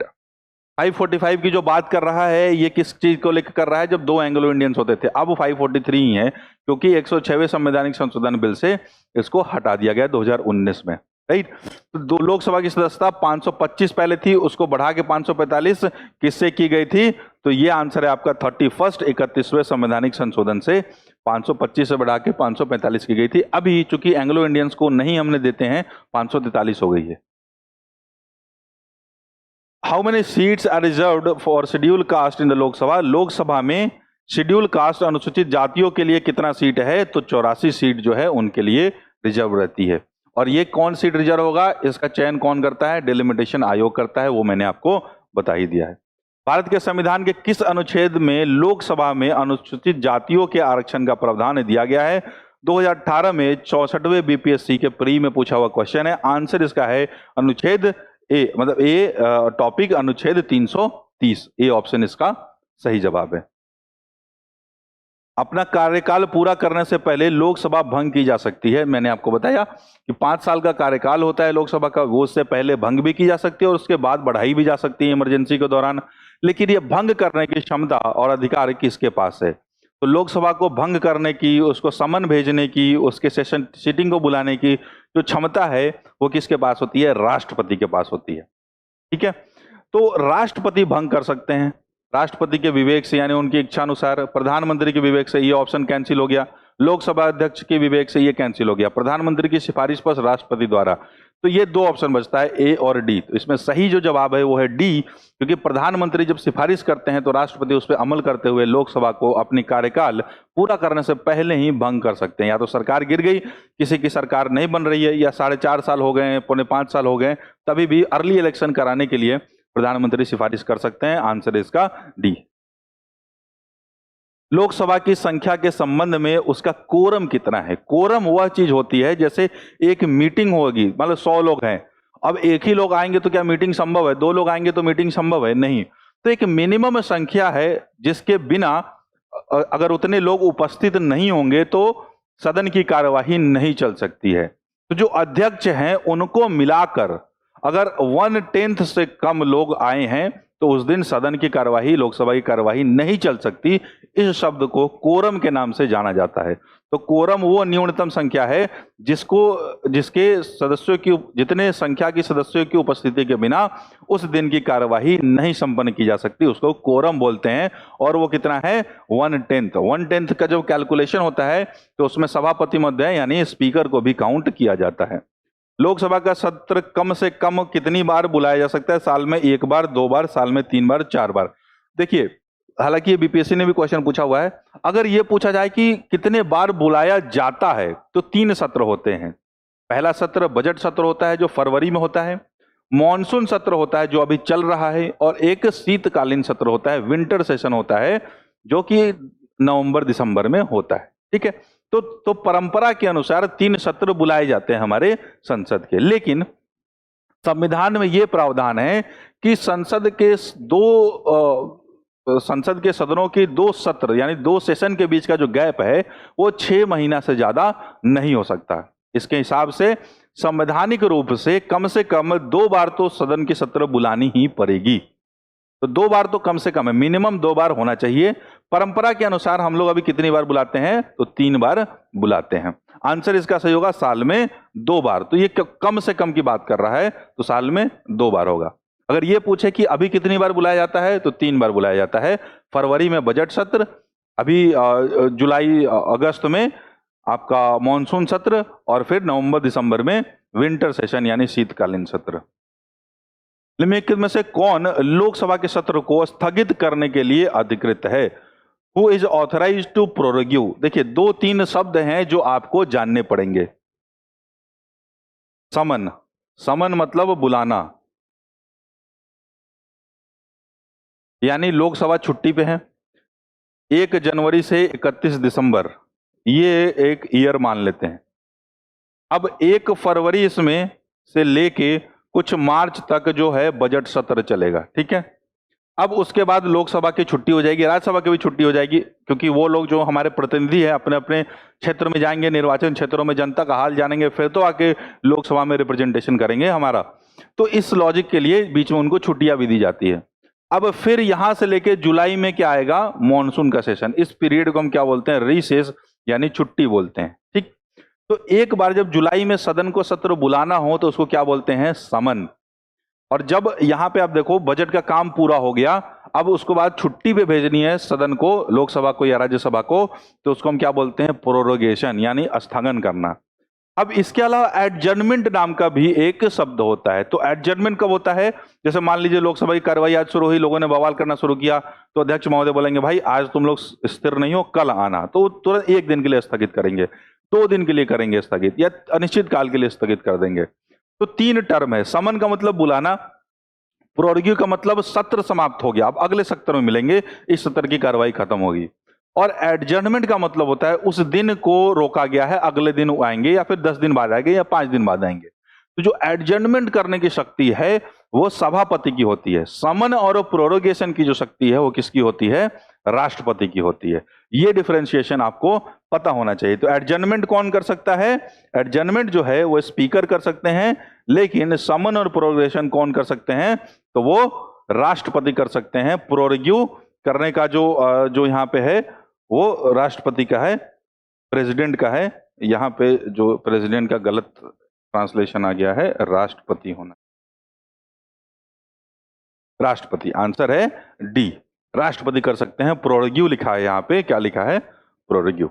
अगर यहीं पे एडजर्न लिखा होता तो स्पीकर हो जाता, यहीं पे समन लिखा होता तो फिर से प्रेसिडेंट हो जाता। क्लियर है? लोकसभा का कार्यकाल किसी भी परिस्थिति में बढ़ाया नहीं जा सकता। फॉल्स। बढ़ाया जा सकता है, एक बार में 6 महीने तक बढ़ाया जा सकता है। फॉल्स। आपातकाल की घोषणा के दौरान एक बार में 1 वर्ष तक बढ़ाया जा सकता है। ट्रू। आपातकाल की घोषणा के दौरान एक बार में 2 साल तक के लिए बढ़ाया जा सकता है। फॉल्स। ठीक है, तो आंसर है हमारा सी।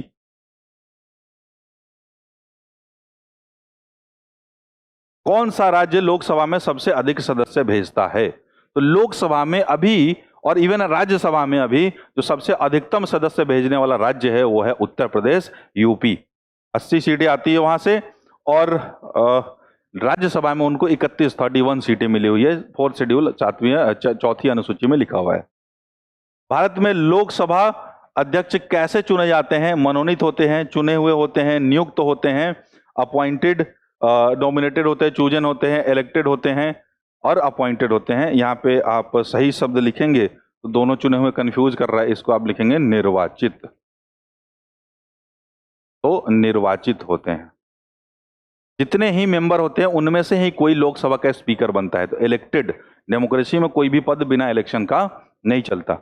आंसर है आपका सी। लोकसभा के अध्यक्ष का चुनाव किसके द्वारा किया जाता है, कैसे किया जाता है? ये 39th बीपीएससी का पूछा हुआ सवाल है। All members of parliament, public directly, क्या जनता सीधा सीधा चुनती है या लोकसभा के सारे सदस्य चुनते हैं? The members of parties in majority, या सिर्फ मेजोरिटी पार्टी वाले चुनते हैं? तो आंसर इसका है कि लोकसभा के सभी सदस्य। आंसर सी है। तो ऐसे मान लीजिए कि 2024 में चुनाव हुआ, 543 लोग मिलके आए, तो चाहे उसमें से जिसकी सरकार बने या ना बने, सब मिलके एक लोकसभा का अध्यक्ष चुनेंगे। परंपरा ये है। अब देखो बहुमत में कौन है लोकसभा में? जिसकी सरकार बनेगी, तो वोटिंग किसके फेवर में पड़ेगी? जो सरकार का कैंडिडेट होगा। तो ये एक परंपरा के हिसाब से आ गया है कि लोकसभा का अध्यक्ष वही बनता है जिसको सरकार का समर्थन है, क्योंकि वो पार्टी बहुमत में, जैसे बीजेपी की सरकार है केंद्र में, तो बीजेपी के समर्थन वाला कैंडिडेट जो होगा लोकसभा अध्यक्ष का चुनाव जीत जाएगा, क्योंकि कम से कम 272 तो उसके पास है, तभी तो वो सरकार में है। तो ये एक परंपरा है। जरूरी नहीं है कि हमेशा वो विनिंग पार्टी का हो या सरकार चलाने वाली पार्टी का हो। अगर बहुत उदार हृदय वाले होंगे तो विपक्षी पार्टी को भी दे सकते हैं मौका। लेकिन जो प्रक्रिया है वो है कि लोकसभा के सारे सदस्य मिलके, यहाँ पे पार्लियामेंट पहला ऑप्शन नहीं होगा, क्योंकि पार्लियामेंट में राज्यसभा वाले भी इंक्लूड होते हैं। लोकसभा अध्यक्ष का चुनाव कौन करता है? जो लोकसभा के सदस्य होते हैं वही इसका सिर्फ चुनाव करते हैं।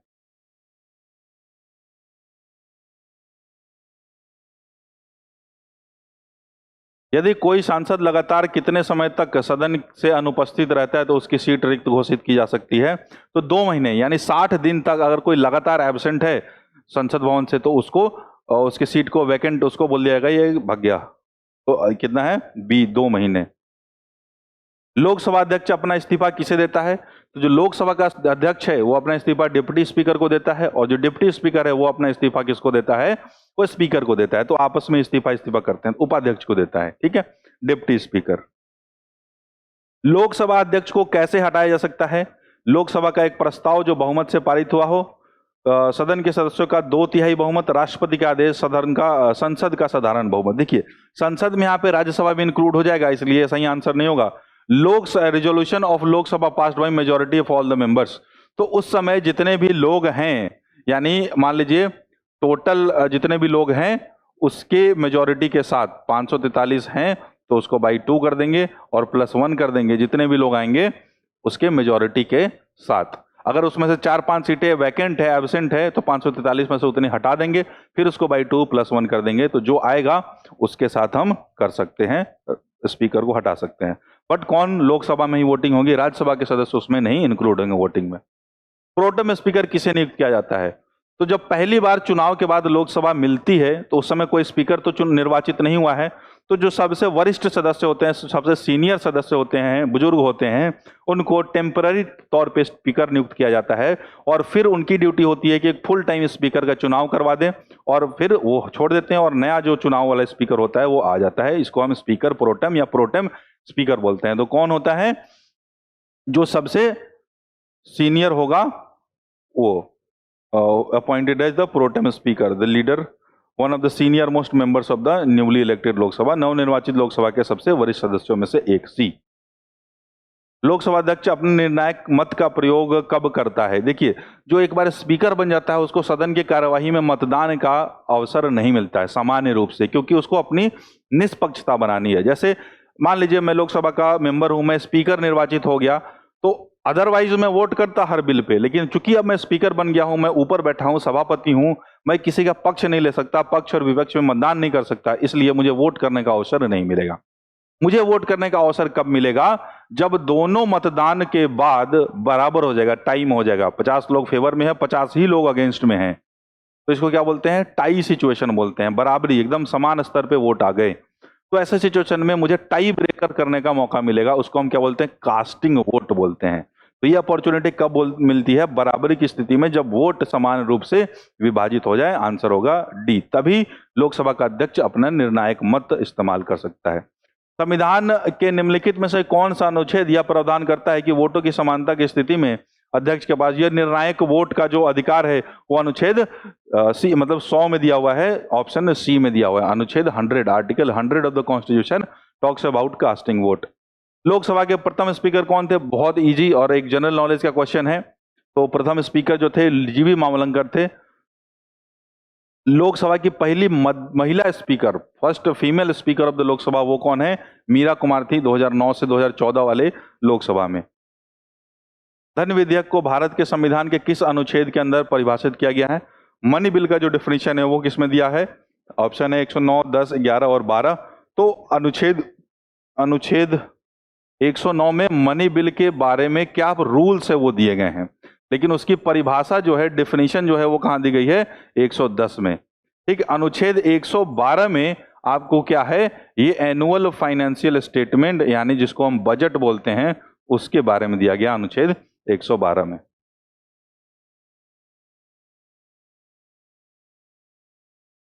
संयुक्त बैठक के संबंध में जो प्रावधान है वो कहां दिया गया है? वो अनुच्छेद 108 में दिया गया है। राज्यसभा का गठन पहली बार किस वर्ष में किया गया था? मैंने अभी डिस्कशन के दौरान ही आपको बताया है, तुरंत आपको याद होगा। पहली बार इस देश में राज्यसभा 1952 में बनी थी। देखिए, 1947 में हम आजाद तो हुए, लेकिन उस समय देश में कोई चुनाव नहीं हो पाया था, क्योंकि उस समय हमारा संविधान ही लिखा हुआ नहीं था। तो तत्काल रूप से एक temporary form of government, interim election के बाद इंटरिम गवर्नमेंट बनी, तत्कालीन गवर्नमेंट, उसके प्रधानमंत्री पंडित नेहरू थे। अब जब संविधान 1950 में बना दिया गया तो यह तय किया गया कि भारत एक लोकतांत्रिक देश होगा और लोकसभा का जो टाइम है वो कितना होगा? 5 साल का होगा। तो 1947 से 5 साल वेट किया 1952 में, और उस समय तक इलेक्शन कमीशन ऑफ इंडिया तैयार थी भारत में देशव्यापी चुनाव कराने के लिए। तो दिसंबर 1951 से लेकर जनवरी 1952 तक हमारा पहला आम चुनाव देश में हुआ, जब राज्यों के अंदर भी चुनाव कराए गए और केंद्र के स्तर पर भी चुनाव हुए। तो सेंट्रल का भी इलेक्शन हुआ और स्टेट का भी इलेक्शन हुआ। तो जब राज्यों की विधानसभा बन गई, तो अब जो राज्यसभा है वहां पे कौन लोग आते हैं? राज्यों के विधानसभा वाले ही अपने अपने प्रतिनिधि चुन के भेजते हैं। 1952 से पहले राज्यों में ही चुनाव नहीं हुए थे, तो जब राज्यों में चुनाव नहीं हुए थे तो राज्यसभा कैसे बनेगी? तो इस वजह से पहली बार जो राज्यसभा गठन हुआ 1952 में हुआ। 1947 से पहले चूंकि राज्य में भी चुनाव नहीं हुए थे, तो प्रेसिडेंट के इलेक्शन में राज्य वाले भी वोट करते हैं, राज्यसभा वाले भी वोट करते हैं और लोकसभा वाले भी वोट करते हैं। तो 1950 में जब राजेंद्र प्रसाद पहली बार राष्ट्रपति बने देश के, 26 जनवरी 1950 को, तो वो पूरी तरीके से चुनाव नहीं हुआ था। जो अभी राष्ट्रपति का निर्वाचक मंडल इलेक्टोरल कॉलेज है, उसमें लोकसभा के सदस्य भी हैं, राज्यसभा के सदस्य भी हैं और विधानसभा के सदस्य भी होते हैं जो इलेक्टेड होते हैं। तो उस समय राज्यसभा और विधानसभा तो थी नहीं, तो पूर्ण रूप से जो पहली बार राष्ट्रपति का चुनाव हुआ हमारे देश में वो भी 1952 में ही हुआ, जब जाके इलेक्टोरल कॉलेज पूरी तरह से संपन्न हुई थी। ठीक है, तो पहला आम चुनाव हमारे देश में 1952 में हुआ था।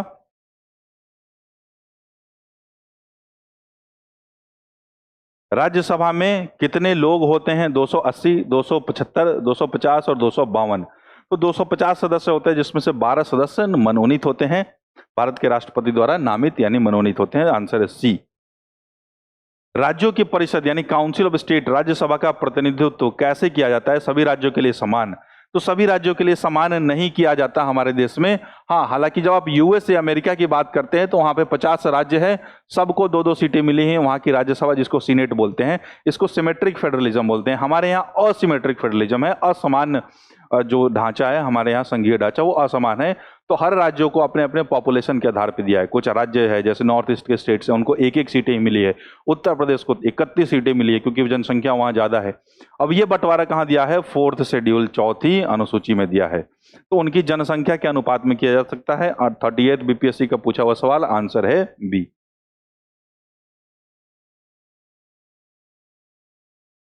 राज्यसभा को अस्थायी सदन कहा जाता है क्योंकि इसके सदस्य अब लाइफ टाइम के लिए रहते हैं, इसे भंग नहीं किया जा सकता। कुछ सदस्य 2 साल के बाद निर्वाचित सेवानिवृत्त हो जाते हैं।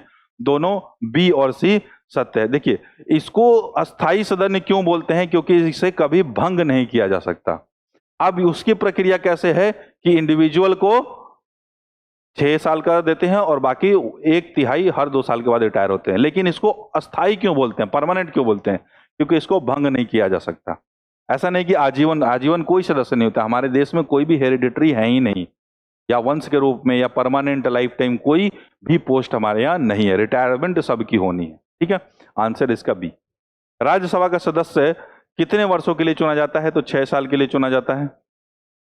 राज्यसभा को भंग करने का अधिकार किसके पास है? 39 बीपीएससी में पूछा। अध्यक्ष, उपाध्यक्ष, सुप्रीम कोर्ट, इनमें से कोई नहीं। राज्यसभा जब भंग हो ही नहीं सकती तो अधिकार किसके पास है? आंसर है डी। भारतीय संविधान का कौन सा अनुच्छेद संसद को राज्य की सूची के विषय पर कानून बनाने की अधिकार देता है? तो आप जब सेंटर स्टेट रिलेशनशिप्स, केंद्र और राज्य के संबंध पढ़ते हैं तो आप पढ़ते हैं कि 3 लिस्ट है। एक यूनियन लिस्ट है यानी संघीय सूची है जिसपे केंद्र सरकार ही कानून बनाएगी। एक राज्य की सूची है जिसपे राज्य की जो विधायिका है वो कानून बनाएगी। और एक कॉन्करेंट लिस्ट है, समवर्ती सूची है, जिसपे दोनों ही मिलजुल के कानून बनाते हैं। लेकिन कई सिचुएशन ऐसे हैं, जैसे आपातकाल के समय एक पार्लियामेंट राज्य की सूची में कानून बना सकती है। विदेशों से हुई ट्रीटी को लागू करने के लिए पार्लियामेंट जो है राज्यों की सूची में कानून बना सकती है।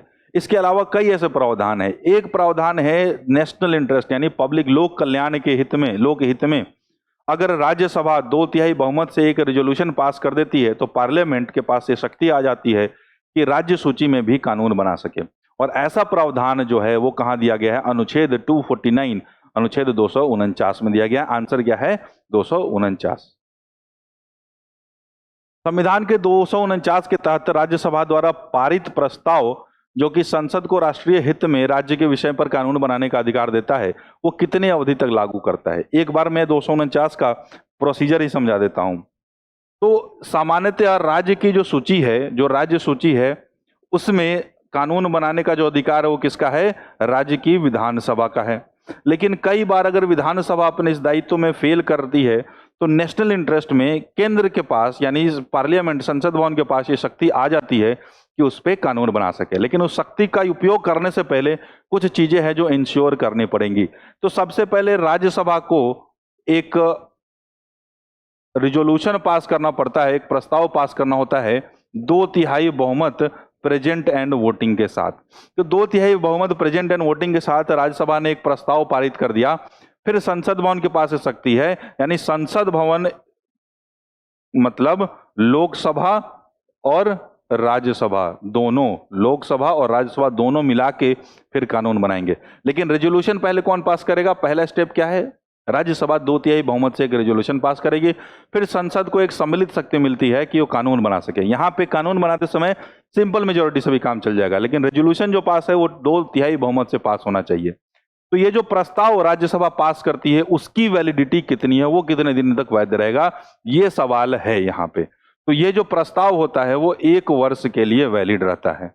ठीक है, और जो इस प्रस्ताव का उपयोग करके ये जो कानून बनाया गया है इससे 6 महीने तक वैलिड रहेगा, कि जिस दिन वो प्रस्ताव लैप्स कर जाएगा उसके 6 महीने के बाद वो कानून भी लैप्स कर जाएगा। क्योंकि जो नेशनल इंटरेस्ट है वो हमेशा नहीं रह सकता, कुछ एक क्षण हो सकते हैं जो जनहित में हो।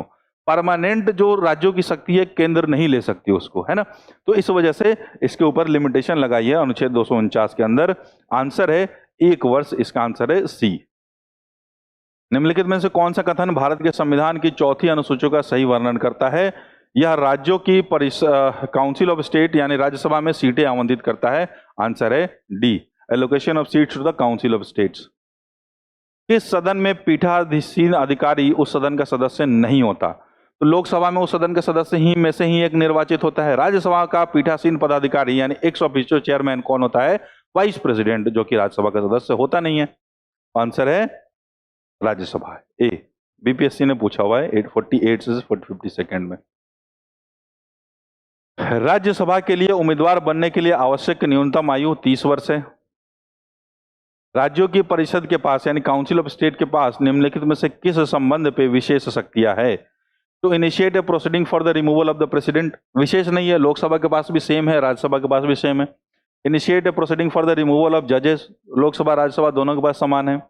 To recommend for creation of all India new all India services, to initiate a bill for amending the constitution. A, B और डी में लोकसभा और राज्यसभा दोनों को समान शक्ति है, लेकिन नई ऑल इंडिया सर्विस जैसे आईएएस है एक ऑल इंडिया सर्विस, आईपीएस एक ऑल इंडिया सर्विस है, इंडियन फॉरेस्ट सर्विस एक ऑल इंडिया सर्विस है, बाकी सेंट्रल की सर्विस है या स्टेट की सर्विस है। ऑल इंडिया सर्विस मतलब उनकी नियुक्ति केंद्र करती है और काम राज्यों के साथ करते हैं। तो ऐसे तीन है, आईएएस, आईपीएस और फॉरेस्ट सर्विस। तो अगर कोई कल को चौथा बनाना हो तो उसकी प्रक्रिया क्या है? पहले राज्यसभा 2/3 बहुमत से एक प्रस्ताव पास करेगी, उसके बाद पार्लियामेंट एक कानून पास करेगी और एक नया ऑल इंडिया सर्विस क्रिएट हो सकता है। वही प्रक्रिया है जो लगभग 249 आर्टिकल में है, लेकिन इसका प्रावधान कहां दिया है? 312 अनुच्छेद में दिया है, creation of all India services. यहां पे राज्यसभा के पास कुछ एक विशेषाधिकार है और वही ये पूछ रहा है कि इनमें से कौन होगा? तो इनमें से होगा सी। निम्नलिखित में से कौन सा प्रावधान भारत के संविधान के तहत संसद सदस्यों के विशेषाधिकार और उन्मुक्तियों के संबंधित है? तो यह अनुच्छेद 105 है, जहां पे संसद कुछ विशेषाधिकार मिले हुए, जैसे अगर वो सदन के पटल पे कुछ भी बोलते हैं तो उसके लिए उनके अगेंस्ट डिफेमेशन नहीं किया जाएगा। हाँ, उसके बाहर बोलते हैं तो डिफेमेशन का केस तो आप जानते ही हो आजकल न्यूज में कितना है, तो वो ऐसी चीजें हो सकती है। लेकिन संसद का कोई भी सदस्य अगर सदन के अंदर कुछ भी बोलता है उसके लिए उसके ऊपर कोई भी किसी भी तरह की कानूनी कार्रवाई नहीं की जा सकती। Absolute freedom of speech and expression in the house है। इसके अलावा कई विशेषाधिकार हैं जो अनुच्छेद 105 के अलावा भी हैं, जैसे कि सदन की कार्यवाही जब चल रही है उससे 40 दिन पहले और 40 दिन बाद किसी भी संसद के सदस्य को सिविल मामले में गिरफ्तार नहीं किया जा सकता। आपराधिक मामले, क्रिमिनल ऑफेंस के लिए तो गिरफ्तार किया जा सकता है, सिविल मामले में गिरफ्तार नहीं किया जा सकता। तो ऐसे कई विशेषाधिकार हैं, ठीक है। ये एक जो है वो अनुच्छेद 105 में मिला हुआ है, आंसर है 105। ये क्वेश्चन हम कर चुके हैं, आई थिंक ये रिपीट है कि कब सदस्यता समाप्त की जा सकती है? जब वो 60 दिन तक लगातार अनुपस्थित रहे। किसी मंत्री के विरुद्ध विशेषाधिकार का प्रस्ताव कब उठाया जा सकता है? अगर मान लीजिए कि कोई भी मंत्री है, मंत्री जवाबदेह होते हैं संसद भवन को, executive is responsible towards legislature. अगर कोई भी मंत्री आके संसद के सदन को गुमराह करता है तो उसके अगेंस्ट एक विशेषाधिकार प्रस्ताव पारित किया जा सकता है। अभी रिसेंटली एक चल रहा है कि जो दिल्ली सरकार का बिल है, एनसीटी गवर्नमेंट ऑफ दिल्ली का बिल, जो ऑर्डिनेंस पास करके फिर बिल लाया जा रहा है अभी, तो आम आदमी पार्टी की तरफ से एक व्यक्ति हैं, एमपी है राज्यसभा में, राघव चड्ढा जी, तो उनके ऊपर ये इल्जाम लोग लगा रहे हैं कि उन्होंने कुछ लोगों के जाली दस्तखत करवा के वो पेश किया है। तो लोग ये मांग कर रहे हैं कि उनके विरुद्ध विशेषाधिकार प्रस्ताव यानी प्रिविलेज मोशन लाया जाए, क्योंकि उन्होंने सदन को गुमराह करने की कोशिश की गई है। तो विशेषाधिकार प्रस्ताव वह प्रस्ताव है जो किसी भी मंत्री को क्रिटिसाइज करने के लिए लाया जा सकता है अगर उसने सदन के प्रति झूठ बोला है या फैक्ट को डिस्टॉर्ट करके, गुमराह करके पेश करने की कोशिश की गई है। तो आंसर देखिए, किसी मामले के तथ्यों को छिपाना या तथ्यों को विकृत संस्करण देना, इस मामले में विशेषाधिकार प्रस्ताव लाया जा सकता है। भारत के संविधान के किस अनुच्छेद के तहत संसद अंतर्राष्ट्रीय समझौतों को प्रभावी बनाने के लिए राज्य सूची के विषय पर भी कानून बना सकता है? तो ये मैंने आपको बताया है, आंसर है इसका डी यानी अनुच्छेद 253। कई बार संसद को ऐसी शक्तियां है कि वो राज्यों की सूची में भी कानून बना सके, अधिनियम बना सके। एक तो 249 मैंने बता दिया, एक ये है 253। इसके अलावा जब इमरजेंसी लगी होती है उस समय भी बनाया जा सकता है। जब 356 के अंदर राष्ट्रपति शासन लागू हो किसी राज्य के अंदर, तो उस समय भी संसद के पास अधिकार होता है कि वहां कानून बना सके। तो कई सिचुएशन है ऐसे। इस वाले का आंसर जो है वो है हमारा डी। राजनीतिक शब्द जाल में शून्यकाल का तात्पर्य क्या है? तो आपने कई बार देखा होगा कि जब पार्लियामेंट की प्रोसीडिंग देखते होंगे आप टीवी पे, दूरदर्शन पे या यूट्यूब पे, तो आप देखते होंगे कुछ जो है वो सवाल पूछ रहे हैं और मंत्री महोदय जवाब दे रहे हैं। इसको हम क्या बोलते हैं? क्वेश्चन आवर बोलते हैं। क्वेश्चन आवर यानी प्रश्नकाल बोलते हैं। तो जब सदन की कार्यवाही शुरू होती है तो सामान्यतः 11 बजे से लोकसभा की कार्यवाही शुरू होनी होती है। तो लोकसभा की कार्यवाही 11 बजे होगी, तो जो पहला घंटा होगा वो क्वेश्चन को दिया जाएगा। सदस्य जो है एमपी वो सवाल पूछेंगे और जो मंत्री महोदय हैं वो जवाब देंगे। तो 1 घंटा इसके लिए दिया जाता है प्रश्नकाल के लिए। जब प्रश्नकाल खत्म हो गया और उस समय से सामान्य प्रक्रिया शुरू होने के बीच जो अवधि है उसको हम क्या बोलते हैं? शून्यकाल बोलते हैं। यहाँ पे जो प्रश्नकाल है उसमें 3 तरीके के प्रश्न होते हैं, स्टार्ड या अनस्टार्ड होते हैं। तो स्टार मतलब जो स्टार लगाया गया प्रश्न के सामने उसका मौखिक उत्तर देना मंत्री को अनिवार्य होता है। अनस्टार्ड जो प्रश्न पूछे गए हैं अतारांकित, तारांकित प्रश्न यानी स्टार्ट क्वेश्चन, अतारांकित प्रश्न यानी अनस्टार्ड क्वेश्चन, और एक शॉर्ट नोटिस क्वेश्चन होता है, अल्प नोटिस क्वेश्चन। तो उसमें भी कम दिनों के अंदर ही मंत्री को मिलते हैं जवाब प्रिपेयर करने के लिए। तो ये 3 तरह के प्रश्न प्रश्नकाल में पूछे जाते हैं, लेकिन शून्यकाल में कोई भी कभी भी उठ के प्रश्न पूछ सकता है। सबसे ज्यादा बवाल इसी समय होता है। तो प्रश्नकाल खत्म होने के बाद और सदन की सामान्य कार्यवाही शुरू होने के बीच का जो टाइम पीरियड होता है वो क्या होता है? उसको हम क्या बोलते हैं? शून्यकाल यानी 0 आवर बोलते हैं। ये सामान्यतः किसी और देश में नहीं पाया जाता, हमारे देश की ही उपज है ये। तो इस समय क्या करते हैं? किसी भी तरह की रैंडम क्वेश्चन पूछे जा सकते हैं सदस्यों द्वारा मंत्रियों से। यहां भी क्वेश्चन ही आवर होता है। तो वह क्या है? प्रश्न उत्तर सत्र इसका आंसर होगा, प्रश्न उत्तर सत्र। क्वेश्चन आंसर सेशन ही होता है, लेकिन एक और क्वेश्चन आंसर सेशन फॉर्मल होता है, उसको क्वेश्चन आवर ही बोलते हैं। यदि कोई धन विधेयक लोकसभा में स्वीकार कर लिया गया है तो राज्यसभा उसे अधिकतम कितने दिन तक रोक सकती है? आंसर आपको पता है, 14 दिन तक रोक सकती है। ठीक है। निम्नलिखित में से कौन सा धन विधेयक सबसे पहले राज्यसभा में पेश, कौन सा विधेयक सबसे पहले राज्यसभा में पेश नहीं किया जा सकता? साधारण विधेयक पेश किया जा सकता है। वो टेबल याद करिए, उस टेबल को आप रिवाइंड करके स्क्रीनशॉट लेके उसका नोट्स बना के आप जरूर याद रखेंगे। उससे एक टेबल से कई सवाल सॉल्व हो सकते हैं अगर आपको कंठस्थ हो गया तो साधारण विधेयक किसी भी सदन में पेश किया जा सकता है। संवैधानिक संशोधन किसी भी सदन में पेश किया जा सकता है। राज्यों का पुनर्गठन जो अनुच्छेद 3 के अंदर है वो किसी भी सदन में पेश किया जा सकता है। लेकिन जो धन विधेयक है वो सिर्फ और सिर्फ पहली दफा लोकसभा में ही पेश किया जा सकता है, राज्यसभा में नहीं किया जा सकता। दोनों सदनों के संयुक्त सदन की सत्र की अध्यक्षता कौन कर सकता है? संसद के दोनों सदनों की संयुक्त जो ज्वाइंट सिटिंग होती है उसकी अध्यक्षता कौन करता है? राज्यसभा का चेयरमैन नहीं करता है, प्रेसिडेंट नहीं करते हैं। कौन करता है?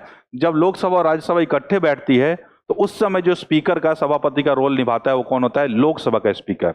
यहाँ पे आप देखोगे बहुमत किसके पास है ज्यादा? 543 लोकसभा से आ रहे हैं, 245 राज्यसभा से आ रहे हैं, तो बहुमत किसके पास है? लोकसभा वालों के है। उसकी अध्यक्षता, उस प्रोसीडिंग की, ज्वाइंट सिटिंग की अध्यक्षता कौन करता है? लोकसभा का स्पीकर ही करता है। तो जब ज्वाइंट सिटिंग होती है तो अपर हैंड किसको मिला हुआ है? लोकसभा वालों को मिला हुआ है। आंसर है लोकसभा अध्यक्ष ए। लोकसभा और राज्यसभा के बीच गतिरोध के दौरान संसद की संयुक्त बैठक बुलानी पड़ती है तो किस पे बुलाई जा सकती है? किस तरह के विधेयक पे बुलाई जा सकती है? ऑर्डिनरी बिल पे बुलाई जा सकती है, मनी बिल पे जरूरत ही नहीं है, कॉन्स्टिट्यूशनल अमेंडमेंट बिल पे जरूरत नहीं है, वो फिर अगर टेबल से सवाल सॉल्व हो जाएगा आपका। तो ओनली 1 होगा इसका आंसर। हालांकि यूपीएससी ने, आईएएस ने क्वेश्चन पूछा हुआ है, बड़ा अच्छा क्वेश्चन है, मुझे अच्छा लगा इसलिए मैंने यहाँ पे डाल दिया। इसका आंसर है ए। सिर्फ और सिर्फ इस सिचुएशन में ज्वाइंट सिटिंग अलाउड है, इस पे जरूरत नहीं पड़ती और इस पे भी अलाउड नहीं है, क्योंकि संवैधानिक संशोधन को दोनों सदन अलग अलग ही पास करेंगे तभी होगा। भारतीय संविधान का निम्नलिखित में से कौन सा अनुच्छेद आकस्मिकता निधि से संबंधित है? Contingency fund. तो अनुच्छेद 267 है जो कॉन्टीजेंसी फंड। एक तो कंसोलिडेटेड फंड है, संचित निधि बोलते हैं। तो संचित निधि में भारत सरकार के सारे पैसे होते हैं। अब उससे पैसे निकालने के लिए बजट पास कराना बहुत जरूरी है, उसके बिना वहां से पैसे नहीं निकाल सकते। लेकिन कई बार जब बजट का सेशन खत्म हो गया और उस समय कुछ देश में इमरजेंसी आ जाए तो पैसे कहां से आएंगे? पार्लियामेंट हो सदन में नहीं हो, सेशन में हो नहीं हो, तो इसलिए एक आकस्मिकता निधि का भी निर्माण किया गया। वो रिजर्व फंड होता है जिसको आप इमरजेंसी के टाइम यूज कर सकते हैं और वहां से पैसे निकालने के लिए संसद की सहमति की आवश्यकता नहीं होती है, राष्ट्रपति ही निकाल सकते हैं। वो एक रिजर्व फंड है, आपके घर में भी होता है, एक मेन फंड होता है, एक रिजर्व फंड होता है। गाड़ी के इंजन में भी एक मेन होता है, एक रिजर्व होता है। रिजर्व का इस्तेमाल हमेशा नहीं करते हैं, जरूरत पड़ने पर ही करते हैं। तो वैसे ही जो रिजर्व निधि है भारत की, जो आकस्मिकता निधि है, वो कहां दिया? अनुच्छेद 267 में। आंसर है इसका सी। तो संसद से रिलेटेड हमने कुछ चीजें देखी जब हमने केंद्रीय संसद के बारे में, केंद्र की विधायिका के बारे में डिस्कस किया है। राज्य की विधायिका इतना ज्यादा इलेबोरेटली पॉलिटिक हिस्सा नहीं होती है, लेकिन उसमें कुछ जो यूनिक प्रोविजन है, प्रावधान है, उसको भी हम करेंगे। तो अगले लेक्चर में आपको राज्य की विधायिका और उसके बाद हम राष्ट्रपति, राज्यपाल तो कार्यपालिका वाले करेंगे। कोशिश यही है कि क्वेश्चन आंसर के थ्रू और थोड़ा सा आपको ब्रीफ आइडिया देते हुए एक बहुत ही जल्दी ही, कुछ ज़्यादा टाइम लेते हुए नहीं, पूरी पॉलिटी रिवाइज करा दिया है और जहां से आप ज़्यादा से ज़्यादा कॉन्सेप्ट के बेसिस पे सॉल्व कर सके क्वेश्चन एग्जामिनेशन में। जहां तक बात है आर्टिकल बेस्ड क्वेश्चन का, फैक्चुअल क्वेश्चन का, हम उस पर एक स्पेशल रखेंगे जो पूरी कॉन्स्टिट्यूशन के जो आर्टिकल टाइप क्वेश्चन आते हैं, ऐसा कौन से अनुच्छेद में दिया गया। जैसे आपने देखा कि ये संचित आकस्मिकता निधि कहाँ दी गई है, तो 267 में दी गई है। तो ऐसे बहुत सारे टर्म है, कौन से टर्म, जैसे संयुक्त बैठक है वो कहाँ दी गई है, 108 में दी गई है। तो ऐसे टर्म के बेसिस पे कि कौन सा टर्म किस अनुच्छेद में है, वो ऐसे वाले क्वेश्चन भी हम स्पेसिफिकली करेंगे, सो दैट कि कोई एरिया नहीं बचा रहे जहां पे हमारी कोशिश ना हो कि आपका प्रिपरेशन हैम्पर हो जाए। और तो नेक्स्ट वीडियो में हम आपसे मिलेंगे। तब तक के लिए स्टे ट्यून्ड, लेवल अप के बीपीएससी चैनल को ज्वाइन करिए। और ये जो पूरी डिस्कशन है इसकी पीडीएफ, आंसर कीज वगैरह कहाँ मिलते हैं आपको पता है, टेलीग्राम चैनल पे मिलते हैं, तो आप वहाँ भी ज्वाइन करके इसको डाउनलोड कर सकते हैं। Thank you, stay tuned.